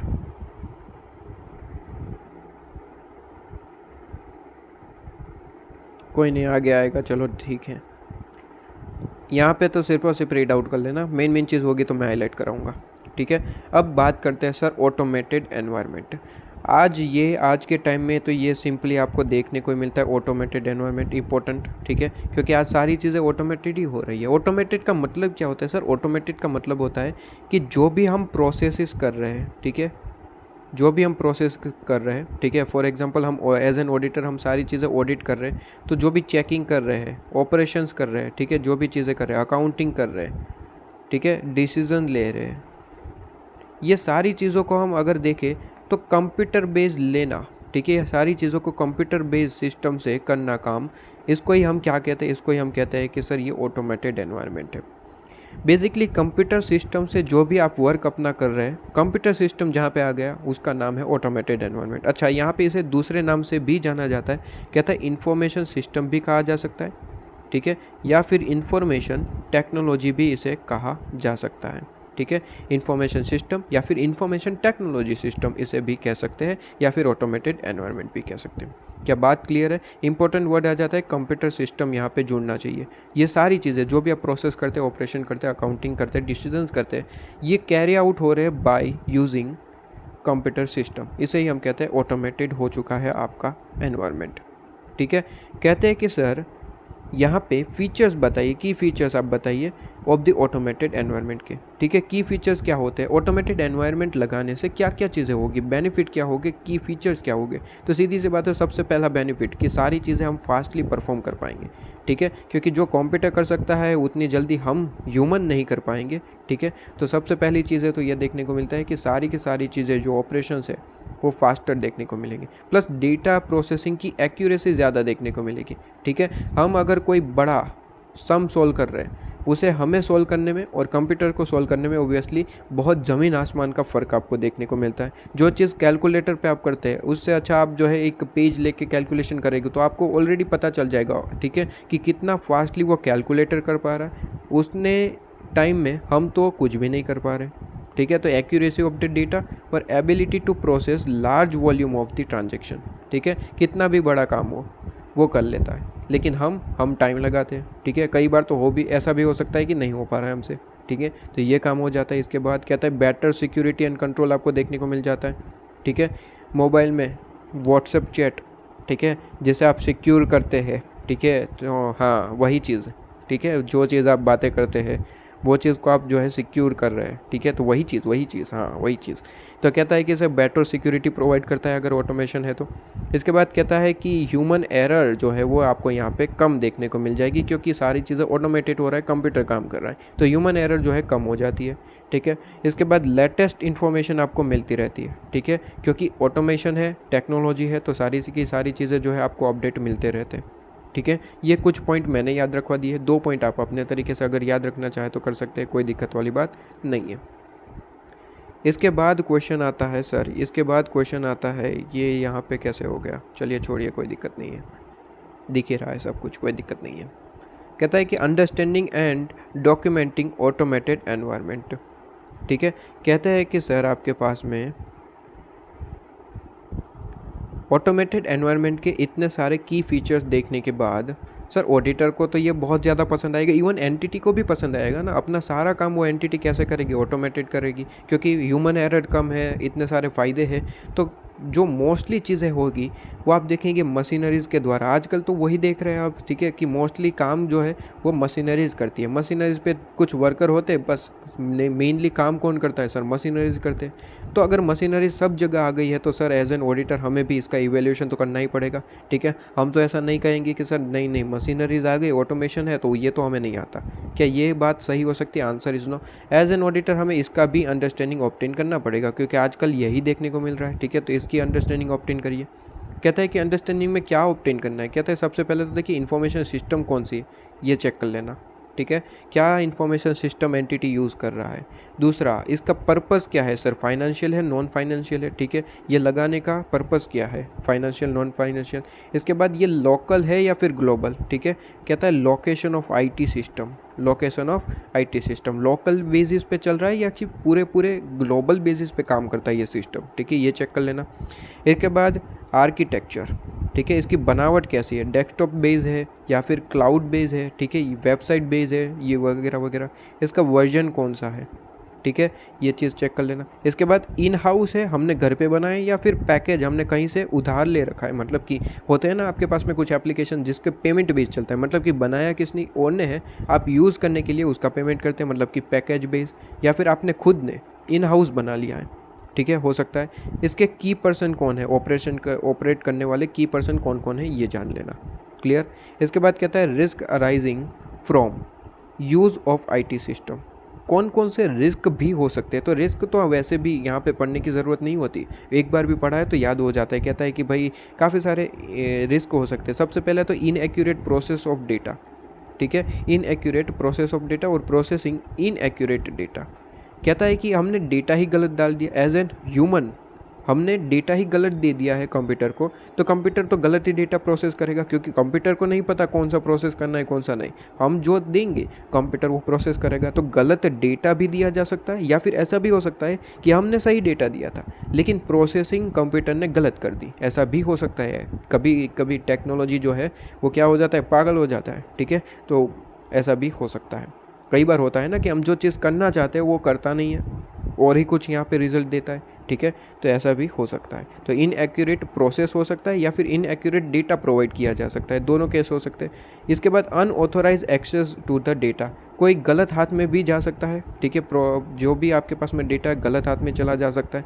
इसके बाद डायरेक्ट डेटा चेंजेस, ठीक है, बैकवर्ड में कोई भी डेटा को चेंजेस भी किया जा सकता है, कहता है डायरेक्ट डेटा चेंजेस। कई बार होता है ना कि हम किसी को बेसिकली हैकिंग आपने सुना होगा, ठीक है, हैकिंग वगैरह है, ठीक है, तो यहाँ पे हम डेटा रखते हैं लेकिन कोई दूसरा अनऑथोराइज पर्सन इसे चेंज कर सकता है, ठीक है। इसके बाद एक्सेसिव एक्सेस, बस इतना ही याद रखिए कि ज़्यादा जिस पर्सन को ज़्यादा ज़रूरत नहीं है उससे भी ज़्यादा उसको एक्सेस दे रखिए तो उसका मिसयूज़ हो सकता है, ठीक है, वहाँ पे रिस्क हो सकता है। इसके बाद लॉस ऑफ डेटा, एक बार ऐसा हुआ था कि भाई अपने व्हाट्सएप में मैंने बैकअप नहीं ले रखा था और गलती से व्हाट्सएप डिलीट हो गया, तो बैकअप नहीं लिया तो सारा का सारा डेटा जो भी चैट्स वगैरह थी चली गई, ठीक है। वैसे खास कुछ मेरे लिए तो इसमें इंपॉर्टेंट था ही नहीं क्योंकि मैं इतना ज़्यादा यूज़ करता भी नहीं हूँ, लेकिन ऐसा हुआ, मतलब कि देखिए जिनके लिए इंपॉर्टेंट है उनके लिए तो ये डेटा लॉस हो गया, ठीक है, तो ये भी आपके पास में दिक्कत दे सकती है। इसके बाद कहता है आपके पास में सिस्टम है तो unauthorized changes to the system भी किया जा सकता है, ठीक है, अनऑथराइज चेंजेस भी कोई कर सकता है, ठीक है। तो कुछ मैंने नाम याद रखवाए, मोर देन सफिशिएंट, इतने भी याद रहते हैं तो ठीक है।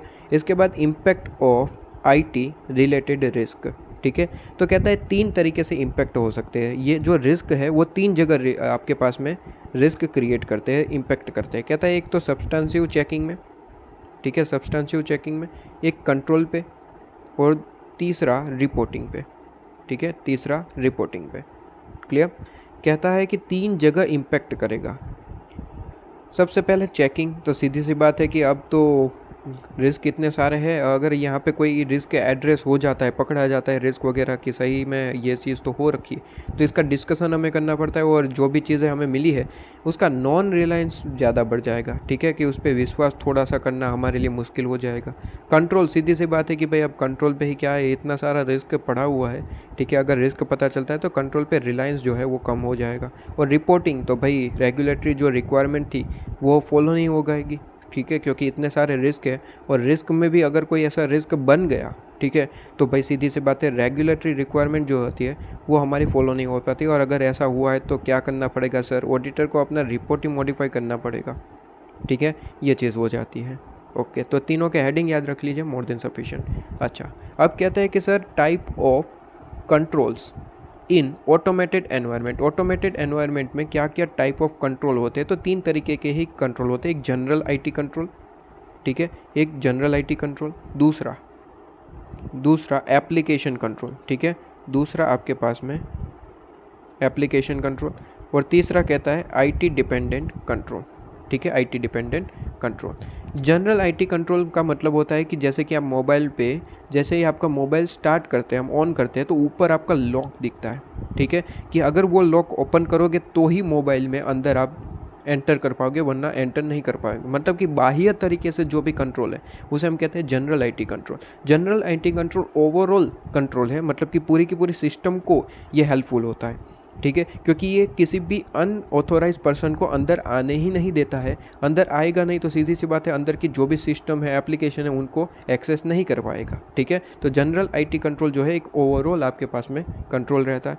इसके बाद कहता है एप्लीकेशन कंट्रोल। ये एप्लीकेशन कंट्रोल का मतलब होता है एक पर्टिकुलर एप्लीकेशन पे ये कंट्रोल होता है। मतलब कि आपने देखा होगा कि मैंने आपका फ़ोन ओपन करा, सबसे पहले तो ऊपर लॉक दिखा, उसे ओपन करना पड़ेगा तभी आप मोबाइल के अंदर एंटर करेंगे। उसे हम क्या कहेंगे सर, उसे हम कहेंगे ये आपके पास में क्या है सर, जनरल आईटी कंट्रोल, ठीक है। उसके बाद चलो ये तो मैंने आपसे पासवर्ड पूछ लिया तो ओपन करवा लिया। उसके बाद मैंने आपका व्हाट्सएप ओपन किया तो वहाँ पे भी एक आपके पास में पासवर्ड मांग रहा है, वो है आपका एप्लीकेशन कंट्रोल। पर्टिकुलर एप्लीकेशन के लिए आपने पासवर्ड रखा है, ठीक है, वो है आपका एप्लीकेशन कंट्रोल। और एक IT dependent control. IT dependent control का मतलब होता है कि किसी टेक्नोलॉजी पे हमने कोई पर्सन को बिठा रखा है, ठीक है, उस पर डिपेंडेंट है। जैसे कि फॉर एग्जांपल बड़े बड़े मॉल में जाते हैं तो वहाँ पे एक स्पेशल यहाँ पे रूम होता है जहाँ पे जिसके अंदर एक पर्सन बैठा हुआ होता है, ठीक है, उसके सामने बहुत सारे टीवीज़ होते हैं, आपने फिल्मों में वगैरह में देखा होगा, जहाँ पे ये CCTV कैमरा जहाँ पे पूरे मॉल में लगाए होते हैं उसका फुटेज यहाँ पे सारे टीवीज़ में आता है और जिसे ये पर्सन देख रहा होता है। अगर कुछ भी मिस्टेक दिखे कहीं पे भी तो ये तुरंत ये पर्सन अपने जो भी गार्ड्स हैं, ठीक है, सिक्योरिटीज़ है, उन्हें कॉन्टेक्ट कर देता है। तो कहीं ना कहीं ये पर्सन जो बैठा हुआ है इन रूम के अंदर जो टीवी को देख रहा है, ठीक है, ये सारे टीवी को देख रहा है, बेसिकली ये टीवी और कुछ नहीं है, आपके पास में जो लगाए हुए CCTV कैमरा का फुटेज चल रहा है यहाँ पे, ठीक है। तो ये जो पर्सन बैठा है ये डिपेंड किस पे है सर? ये टेक्नोलॉजी पे डिपेंड है। अगर ये टीवी बंद हो जाता है तो क्या करेगा सर? पर्सन बाहर निकल के घूमने लगेगा, ठीक है, क्योंकि ये स्पेसिफिकली IT पे डिपेंडेड कंट्रोल है, ठीक है। तो ये चीज़ आपके पास में हो जाती है। जनरल IT कंट्रोल तो मैंने वैसे ही कह दिया कि जनरली आपके पास में जो एप्लीकेशन पे बेस्ड आपके पास में कंट्रोल होता है, ठीक है। इसके अंदर 4 चीज़ें इंक्लूड होती है, data centre and network operation, इसके बाद प्रोग्राम चेंजेस, एक्सेस, सिक्योरिटी और एप्लीकेशन सिस्टम, ठीक है, एप्लीकेशन सिस्टम, ये 4 चीज़ें याद रखना है, ठीक है। कहता है कंट्रोल ओवर डेटा सेंटर, ये सारी चीज़ें एक एक बार रीड करना कोई दिक्कत नहीं है, लेकिन ये 4 नाम सिर्फ और सिर्फ याद रख लेना कि अगर आपको पूछा जाए कि सर जनरल IT कंट्रोल में कौन कौन से चीज़ें इंक्लूड रहती है, तो सर 4 चीज़ें, data center, program changes, access security और एप्लीकेशन सिस्टम, ठीक है, एप्लीकेशन सिस्टम। ओके जी। इसके बाद सर नेक्स्ट पॉइंट पे आए एप्लीकेशन कंट्रोल। एप्लीकेशन कंट्रोल और कुछ नहीं है, स्पेसिफिकली कोई एप्लीकेशन के लिए लगाया हुआ आपके पास में कंट्रोल है, ठीक है। लेकिन ध्यान रहे सर, एप्लीकेशन कंट्रोल को सबसे पहले हेल्प प्रोवाइड करता है वो है general IT control. General IT control इसलिए हेल्प प्रोवाइड करता है क्योंकि जनरल IT कंट्रोल और कुछ नहीं है आपके पास में, सबसे पहले वही अनऑथोराइज पर्सन को एंटर ही नहीं होने देता, ठीक है। इसलिए जनरल IT कंट्रोल तो बहुत ज़्यादा हेल्पफुल है। उसके बाद आता है एप्लीकेशन कंट्रोल। तो एप्लीकेशन कंट्रोल को ऑलवेज हेल्पफुल रहेगा कौन सर? जनरल IT कंट्रोल, ठीक है। इसके बाद कहता है IT डिपेंडेंट कंट्रोल। ऑब्वियसली मैंने कहा कि सर IT पे डिपेंडेंट मैंने कोई एक ऐसा प्रोसेस बिठा रखा है, ठीक है, जो IT पे डिपेंड करता है कंट्रोल से रिलेटेड, ठीक है। कहता है general IT control versus application control. ये तो ऑलरेडी मैं बता चुका हूँ कि दोनों ही इंटर रिलेटेड है, ठीक है, क्योंकि जनरल IT कंट्रोल पहले इंपॉर्टेंस रखता है, उसके बाद एप्लीकेशन कंट्रोल है भी, तो उसके लिए सबसे ज़्यादा इंपॉर्टेंट रहेगा जनरल IT कंट्रोल। क्यों सर? क्योंकि सीधी सी बात है, एप्लीकेशन कंट्रोल के लिए ऑलवेज ये हेल्पफुल रहेगा कि कोई अनऑथोराइज पर्सन अंदर ही ना आए, ठीक है। अंदर आ भी गया तो एप्लीकेशन कंट्रोल तो हमारे पास है ही, ठीक है। तो मोबाइल के अंदर आपका जो मोबाइल फ़ोन है उसके अंदर कोई पर्सन एंटर ही ना हो पाए, सबसे पहले जनरल IT कंट्रोल ये संभाल लेगा। अगर मान लीजिए हो गया एंटर तो आपके पास में एप्लीकेशन कंट्रोल का खुद का तो अपना कंट्रोल है ही, ठीक है। तो वही कहता है कि sir relation between the application control and general IT control is such that general IT control जो है वो needed to support the functioning of application control, ठीक है, कि जनरल IT कंट्रोल को यहाँ पे नीडेड रहता है कि सपोर्ट करे एप्लीकेशन कंट्रोल, क्योंकि अनऑथोराइज पर्सन अगर एंटर हो भी गया जनरल IT कंट्रोल को तोड़ के तो एप्लीकेशन कंट्रोल को नहीं तोड़ पाएगा, ठीक है। बहुत एक इंटर रिलेटेड चीज़ें हैं, ठीक है, इंटर रिलेटेड चीज़ें हैं, क्लियर, एक दूसरे पे डिपेंडेंट। एप्लीकेशन इस पे डिपेंड करता है, ये इस पे डिपेंड करता है, दोनों एक चीज़ें एक साथ हो तो बढ़िया कंट्रोल आपके पास में मेंटेन होके रखता है, ठीक है। इसके बाद अब आ जाइए आप यहाँ पे sir testing method in automated environment. And automated environment में क्या किस तरीके से टेस्टिंग मेथड हमारी रहेगी? तो सीधी सी बात है, देखिए 4 मेथड रहती है सर, 4 बेसिकली यहाँ पे आपको मेथड देखने को मिलती है, ठीक है। 4 मेथड कौन कौन से? तो कहता है कि सर इंक्वायरी, ऑब्जर्वेशन, इंस्पेक्शन और रीपरफॉर्मेंस, ठीक है, ऑलरेडी पढ़ चुके हैं। 4 मेथड आपके पास में होती है। ये परफॉर्म कर करके हम क्या करेंगे सर? ये परफॉर्म कर करके हम इंटरनल कंट्रोल की चेकिंग करेंगे, ठीक है। ये आपके पास में हो जाता है ऑटोमेटेड एनवायरनमेंट के कंट्रोल की, ठीक है। यहाँ पे इंपॉर्टेंट पॉइंट जो हमेशा से मैं बोलता आ रहा हूँ सर, इंक्वायरी अगर अकेले करेंगे ना तो कभी भी वो एफिशिएंट नहीं हो पाएगा, ठीक है, कभी भी वो इफ़ेक्टिव नहीं हो पाएगा बेसिकली। ओके, कहते हैं कि सर इंक्वायरी जो है वो मोस्ट एफिशिएंट तो है। एफिशिएंट का मतलब यहाँ पे जल्दी से लिख लीजिएगा क्योंकि एग्ज़ाम टाइम पे ये बहुत दिक्कत देता है। सर एफिशिएंट है, ठीक है, सर एफिशिएंट है इसका मतलब सर जल्दी हो जाता है, ठीक है, जल्दी हो जाता है काम, ठीक है, लेकिन इफ़ेक्टिव नहीं है। इफ़ेक्टिव का मतलब क्या होता है सर, पूरी स्पेलिंग लिखिएगा, मैं शॉर्ट में लिख रहा हूँ। इफ़ेक्टिव का मतलब होता है टाइम टेकिंग, ठीक है, time taking with proper work, with proper work, ठीक है, प्रॉपर वर्क मतलब कि एफिशिएंट का मतलब होता है एक प्रॉपरली एक काम हो जाए, ठीक है, जिस काम के लिए हमने काम कर रहे वो परफेक्टली कंप्लीट हुआ, उसे हम कहते हैं इफेक्टिव, एकदम परफेक्ट, ठीक है, वर्ड यूज़ कर सकते हैं परफेक्ट। एफिशिएंट का मतलब जल्दी जल्दी हो जाना, परफेक्ट नहीं होगा, ठीक है। कहते हैं कि सर इंक्वायरी जो है आप देखेंगे कि सर ये मोस्ट एफिशिएंट तो है लेकिन इफ़ेक्टिव नहीं है, और इसी के कारण हमारे को यहाँ पे क्या करना पड़ता है सर, इंक्वायरी के साथ साथ कोई और प्रोसीजर भी परफॉर्म करनी पड़ती है, ठीक है, अदर कोई प्रोसीजर भी आप यहाँ पे साथ में परफॉर्म करिए, ये आपको एडवाइस किया जाता है, ठीक है, क्योंकि इंक्वायरी अलोन जो है वो सफिशिएंट नहीं रहता है। और यहाँ पे अगर हमारी माने तो ऑलवेज री परफॉर्मेंस बेस्ट रहेगा, अगर साथ में कुछ परफॉर्म करना चाहे तो री परफॉर्मेंस मोस्ट इफेक्टिव चीज़ कहा जाता है। री परफॉर्मेंस का मतलब हर एक चीज़ को हम वापस से परफॉर्म करेंगे, हर एक चीज़ को क्या करेंगे सर, वापस से परफॉर्म करेंगे। अब री परफॉर्मेंस मोस्ट इफेक्टिव है मतलब कि टाइम टेकिंग तो है, ठीक है, मतलब कि टाइम टेकिंग है, लेकिन अगर री परफॉर्मेंस करते हैं तो एक परफेक्ट काम हो पाएगा आपके पास में, ठीक है, ये एडवाइजेबल है।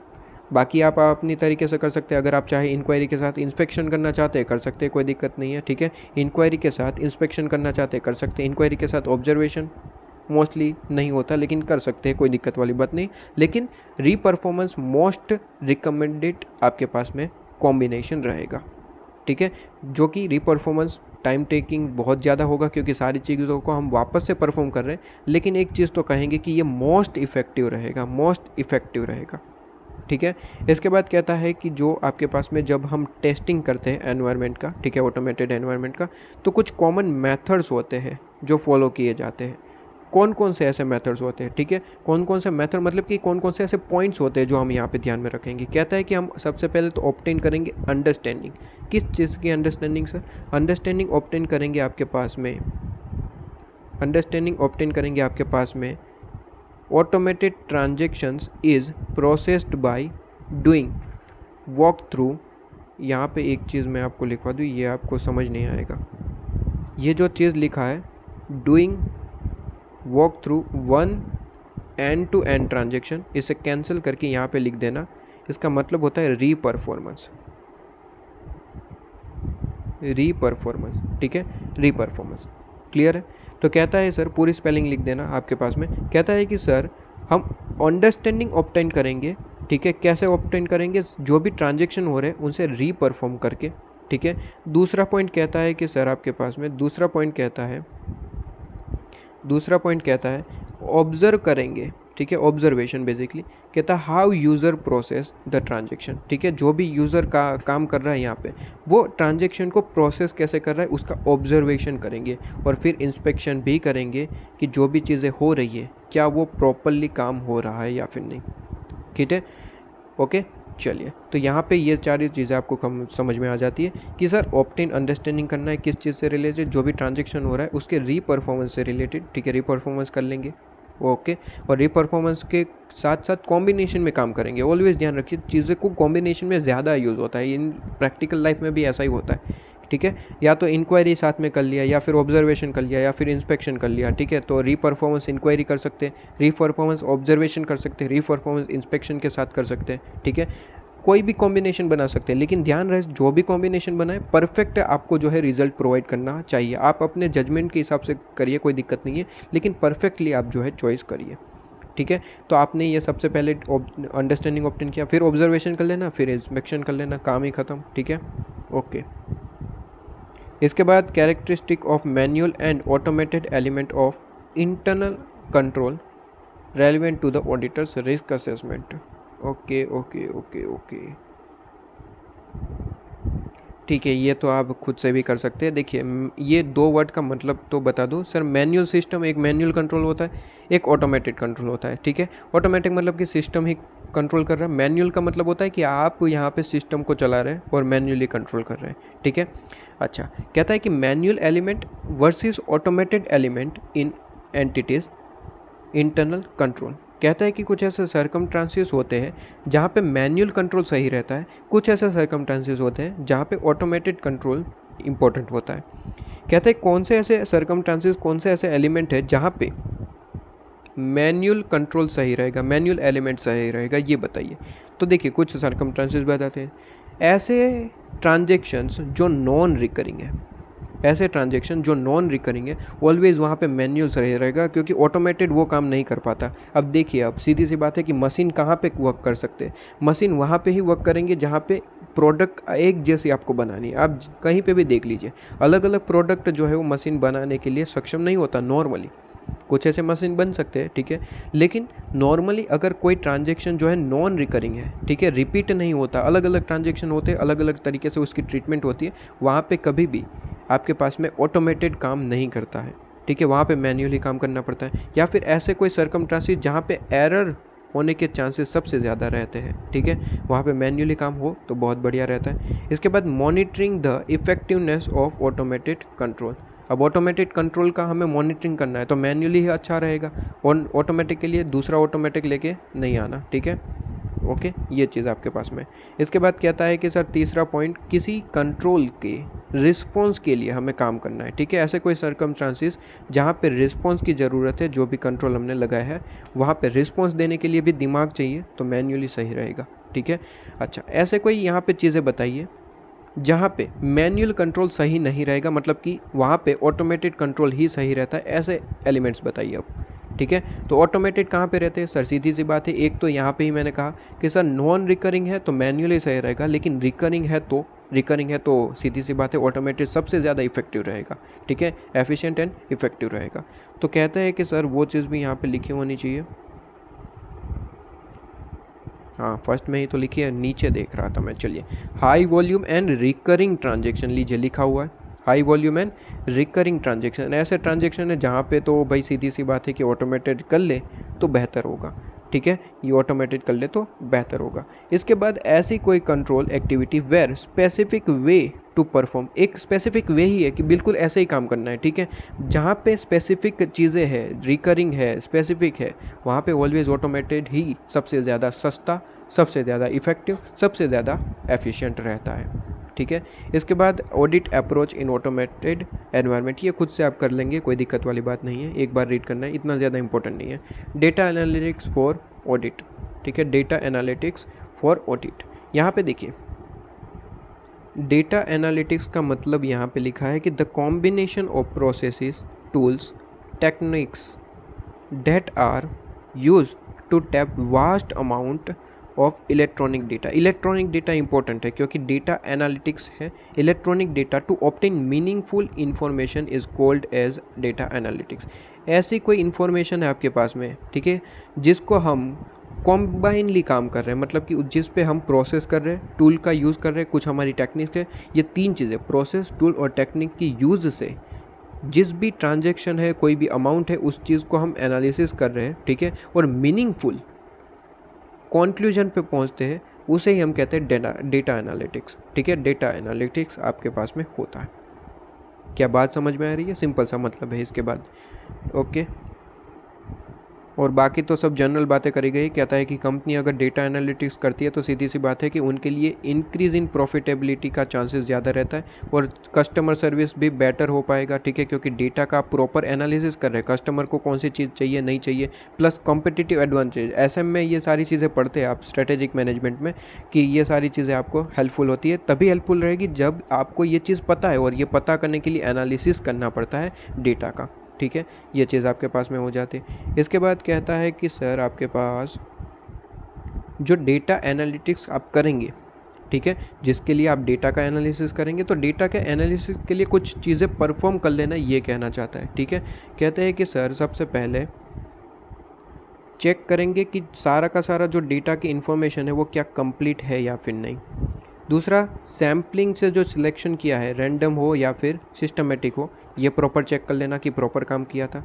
रीकम्प्यूटेशन की ज़रूरत हो तो रीकम्प्यूटेशन कर लेना बैलेंसेस का, ठीक है। रीपरफॉर्मेंस की ज़रूरत पड़े, कोई कैलकुलेशन में आपको लगता है कि इसमें मिस्टेक है, हमें वापस से कैलकुलेशन करना पड़े तो रीपरफॉर्मेंस कर लेना।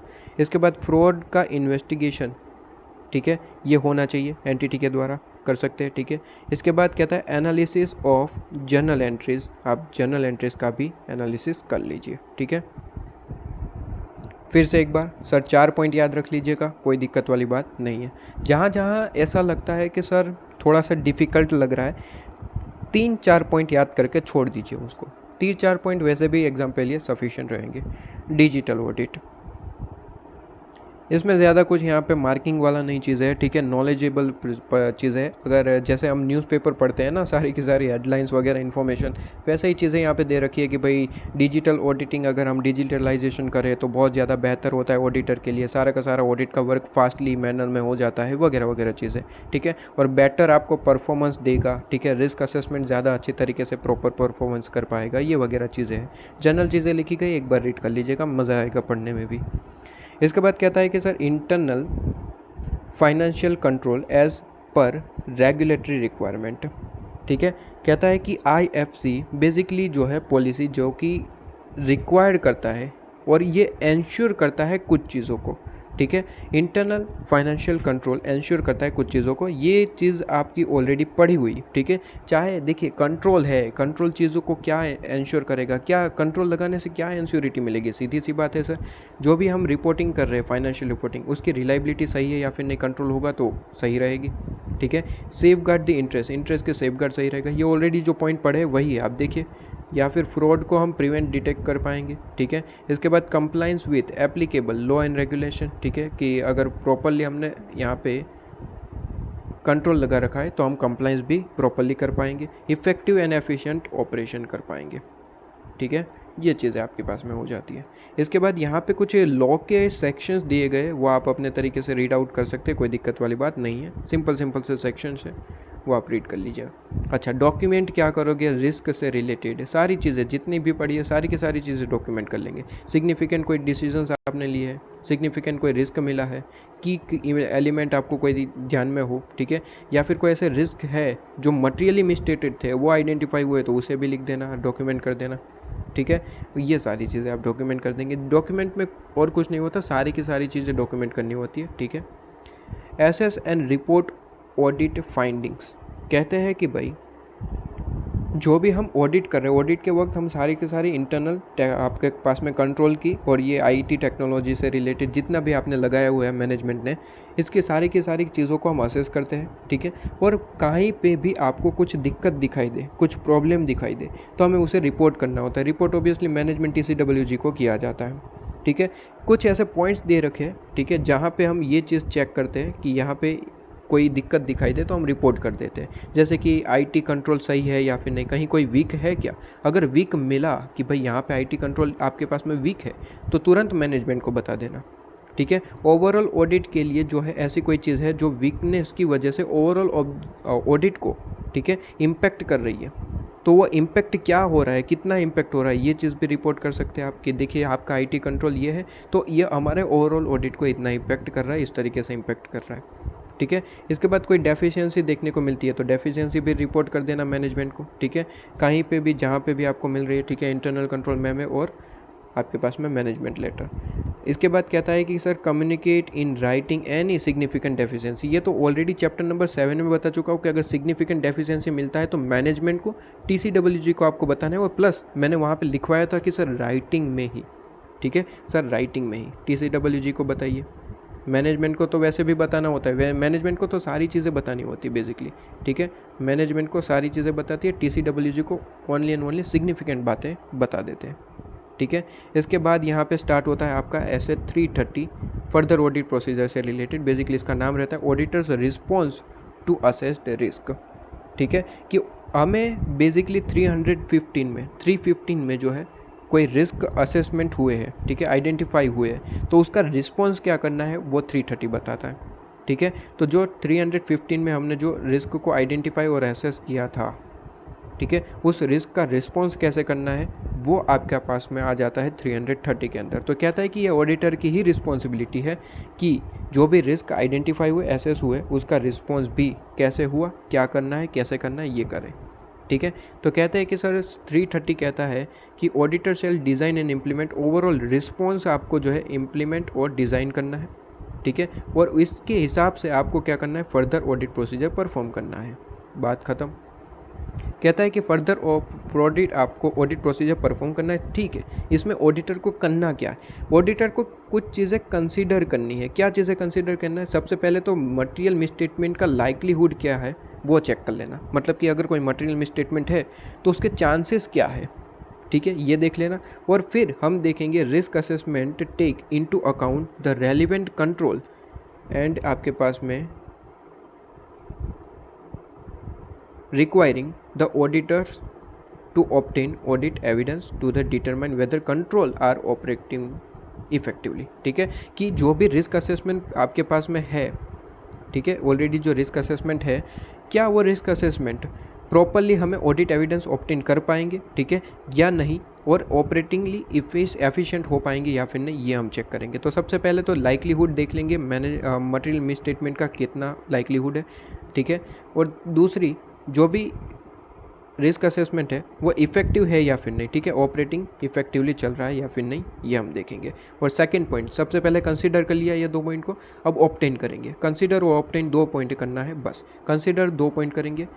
कंसीडर क्या करेंगे सर, लाइक्लीहुड और रिस्क असेसमेंट आपके पास में इफेक्टिव है या फिर नहीं। अब ऑब्टेन करेंगे, क्या ऑब्टेन करेंगे, परवेसिव ऑडिट एविडेंस अगर रिस्क जो है वो हायर है तो, ठीक है। मतलब कि देखिए, परवेसिव का मतलब क्या होता है ऑलरेडी बता चुका हूँ सर, पूरे के पूरे फाइनेंशियल स्टेटमेंट को अफेक्ट करे ऐसी चीज़, मतलब कि बड़ी चीज़। अब यहाँ पे कहता है pervasive audit evidence. Pervasive audit evidence तब लेना पड़ता है जब रिस्क बहुत बड़ा होता है, ओवरऑल आपके पास में फाइनेंशियल स्टेटमेंट को अफेक्ट करता है, तो उसके लिए एविडेंस भी बड़ा वाला चाहिए, ठीक है। तो ये कहता है आपके पास में, ठीक है। तो कंसीडर 2 चीज़ें करना है, उसके बाद परवेसिव ऑडिट एविडेंस ऑब्टेन कर लेना, काम खत्म।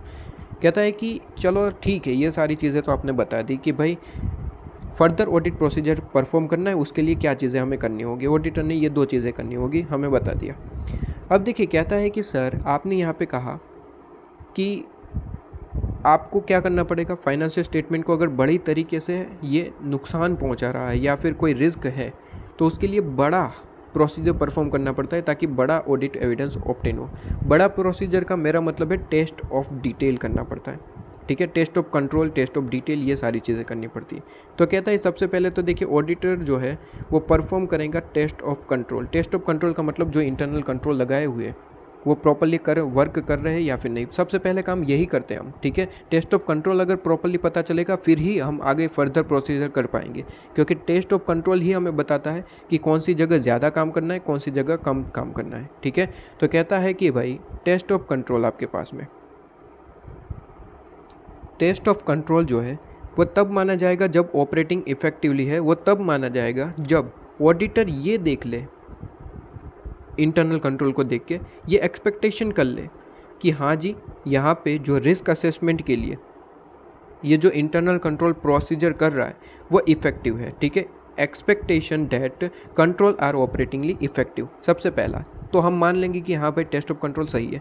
दूसरा कहता है कि सब्सटेंसिव प्रोसीजर जो है वो अलोन काम नहीं होगा, सब्सटेंसिव प्रोसीजर के साथ साथ आपको टेस्ट ऑफ कंट्रोल वगैरह करना पड़ेगा, ठीक है। सब्सटेंसिव प्रोसीजर मतलब कि फर्दर ऑडिट प्रोसीजर में जो हमने नाम देखा था, ठीक है, तो वो अकेला कभी नहीं होता, साथ में ही करना पड़ता है। मैंने ऑलरेडी आपको चार्ट में भी बताया था, चार्ट में भी मैंने बताया था कि सर ये आप जो है फर्दर ऑडिट प्रोसीजर में 2 चीज़ें होती हैं, test of control, substantive audit procedure, substantive procedure आपके पास में, सब्सटेंसिव प्रोसीजर और ये दोनों साथ में, दोनों करने ही पड़ते हैं। ऐसा नहीं है कि कोई एक करेंगे, टेस्ट ऑफ कंट्रोल भी करना पड़ता है, ये भी करना पड़ता है। बस यहाँ पे ये होता है कि ये डिपेंड करता है आपके पास में इंटरनल कंट्रोल का एफिशिएंसी क्या है, इफेक्टिवनेस क्या है, ठीक है। अगर टेस्ट ऑफ कंट्रोल जो है ज़्यादा करना पड़े तो ये थोड़ी सी कम चीज़ें करनी पड़ती है, बस इतना फ़र्क रहता है। बाकी दोनों ही चीज़ें परफॉर्म तो करनी ही पड़ती है, ठीक है। टेस्ट ऑफ कंट्रोल भी करना पड़ेगा और सब्सटेंसिव प्रोसीजर भी करना पड़ेगा। तो कहते हैं कि sir substantive procedure alone work नहीं करेगा,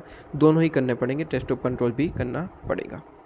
ठीक है। इसके बाद nature and extent of test of control, nature and extent of test of control कहता है कि जब भी डिज़ाइन करते हो टेस्ट ऑफ कंट्रोल का, ठीक है, तो ऑडिटर यहाँ पे कुछ चीज़ों को देख लेना। कहता है कि परफॉर्म कर लेना other audit procedure in combination with inquiry to obtain audit evidence about operation effectiveness of the control including, ठीक है, इंक्वायरी कर लेना, लेकिन उसके साथ साथ कुछ चीज़ों का जानकारी भी ले लेना। कहता है कि भाई कंट्रोल किस तरीके से अप्लाई हो रहे हैं, how the control applied at relevant time, कौन से टाइम पे हो रहे हैं, प्लस कौन परफॉर्म कर रहा है, कैसे परफॉर्म कर रहा है, और प्लस कंसिस्टेंसी क्या है, ठीक है। ये इंक्वायरी ज़रूर कर लेना जब भी आप टेस्ट ऑफ कंट्रोल के बारे में डिज़ाइन कर रहे हो, परफॉर्मेंस कर रहे हो, ठीक है।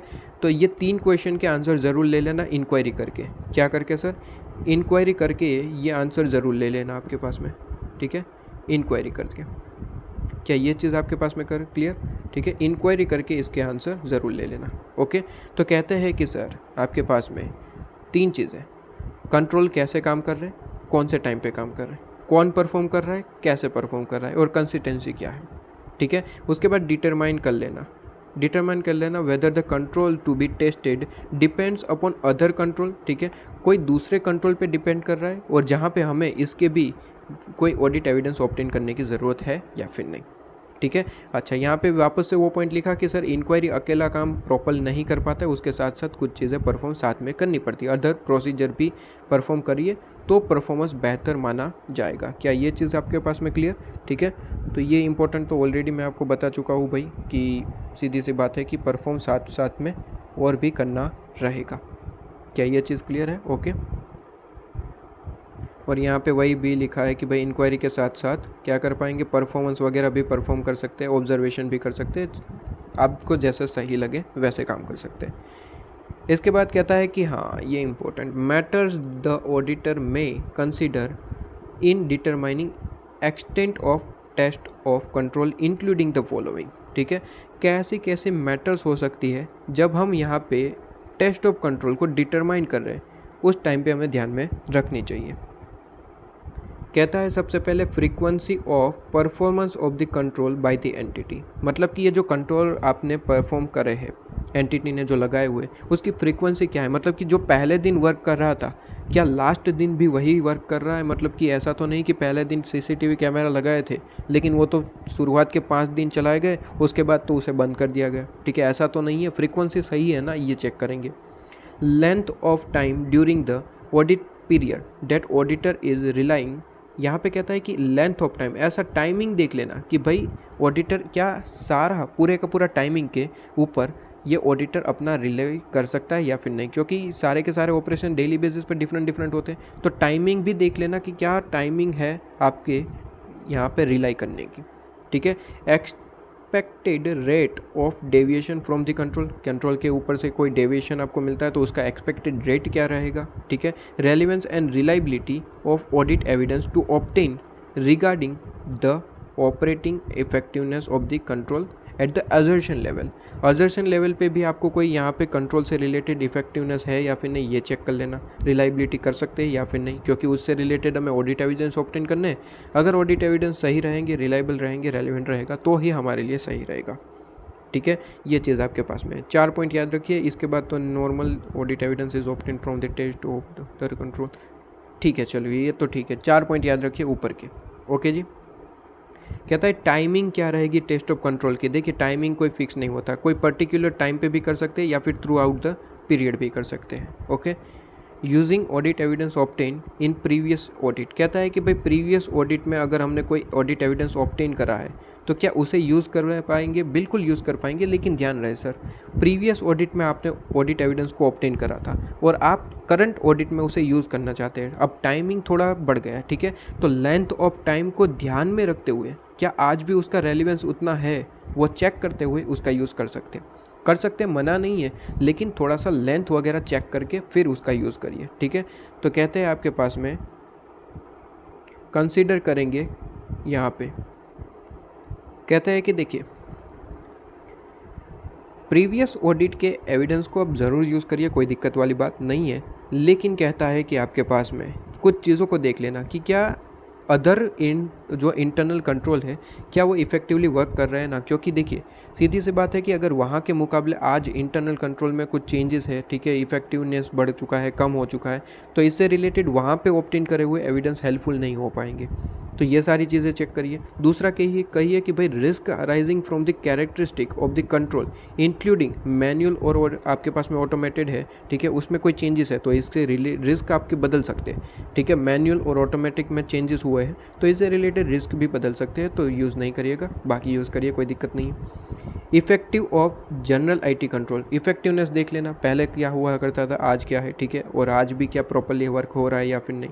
Effectiveness of control and its application by entity, और कहता है lack of changes in particular control, कुछ चेंजेस करने लायक है वो आपने करे ही नहीं है, ठीक है। और रिस्क ऑफ मटेरियल मिसस्टेटमेंट, ये पॉइंट है आपके पास में, ठीक है। इसके बाद कहता है evaluation of operating effectiveness of the control, चलो ये तो ठीक है आपके पास में। Specific inquiry by the auditor when deviation from the control are detected, ये तो सिंपल सा पॉइंट है कि ये 16.5 सिंपल सा पॉइंट है, कहता है कि भाई कुछ आपको स्पेसिफिक आप काम कर रहे हैं और जहाँ पे कोई और भी डेविएशन डिटेक्शन होता है तो आपको क्या करना पड़ता है, फर्दर काम करना पड़ता है, टेस्ट ऑफ कंट्रोल करिए, एडिशनल टेस्ट ऑफ कंट्रोल करना पड़ेगा। पोटेंशियल अगर रिस्क आपको देखने को मिलते हैं तो उसे एड्रेस करने के लिए सब्सटेंसिव प्रोसीजर भी करनी पड़ती है, ठीक है। ये तो सिंपल सी बात है। Test of detail, test of detail का मतलब तो मैं ऑलरेडी पहले ही बता चुका हूँ। टेस्ट ऑफ डिटेल का मतलब हर एक ट्रांजैक्शन को हम चेक करेंगे प्रॉपरली, ठीक है। वाउचिंग होता है, एक वेरिफिकेशन होता है। एक चीज़ मैंने आपको बताई नहीं होगी शायद कि वाउचिंग जो आप वर्ड यूज़ करते हैं ऑलवेज पीएनएल की आइटम होती है, पीएनएल की आइटम के लिए वर्ड यूज़ होता है वाउचिंग, और बैलेंस शीट की आइटम के लिए यूज़ वर्ड होता है वेरिफिकेशन, ठीक है। तो टेस्ट ऑफ बैलेंस जो आपकी बैलेंस शीट कहा जाता है उसके लिए वेरिफिकेशन वर्ड होता है। ये चैप्टर नंबर 5 में आपको बहुत ज़्यादा हेल्पफुल होता है कि वाउचिंग वर्ड तभी यूज़ करिए जब वो चीज़ पीएनएल की है, वेरिफिकेशन तब यूज़ करिए जब वो चीज़ असेट की है, ठीक है। ये चीज़ आपके पास में, बाकी सब तो ऐसे ही रीड कर सकते हैं, कोई दिक्कत वाली बात नहीं है। सब्सटेंसिव एनालिटिकल प्रोसीजर रीड नहीं करना, उसके लिए आपके पास में चैप्टर नंबर 4 में ये चीज़ कवर होती है, चैप्टर नंबर 4 में चीज़ कवर होती है, ठीक है। इसके बाद नेचर, ये पूरी की पूरी वहाँ पे कवर अप हो जाएगी, और इसी के साथ आपका ये चैप्टर नंबर 3 कंप्लीट होगा, ठीक है। चैप्टर नंबर 3 आपके पास में कंप्लीट हो जाता है करके। थोड़ी बहुत चीज़ें इसमें ऐसी भी है कि जो आपको थोड़ी सी दिक्कत दे सकी, लेकिन कुछ ऐसे पॉइंट भी है जो ईजी है, जो आप कर सकते हैं, ठीक है। तो मैं तो कहता हूँ कि जो ईजी है उसे तो अच्छे से कर लीजिए, जो ईजी नहीं है उसे 2-3 बार आप जो है उसे रीड करेंगे तो भी आपका काम हो जाएगा, कोई दिक्कत वाली बात नहीं रहेगी, ठीक है।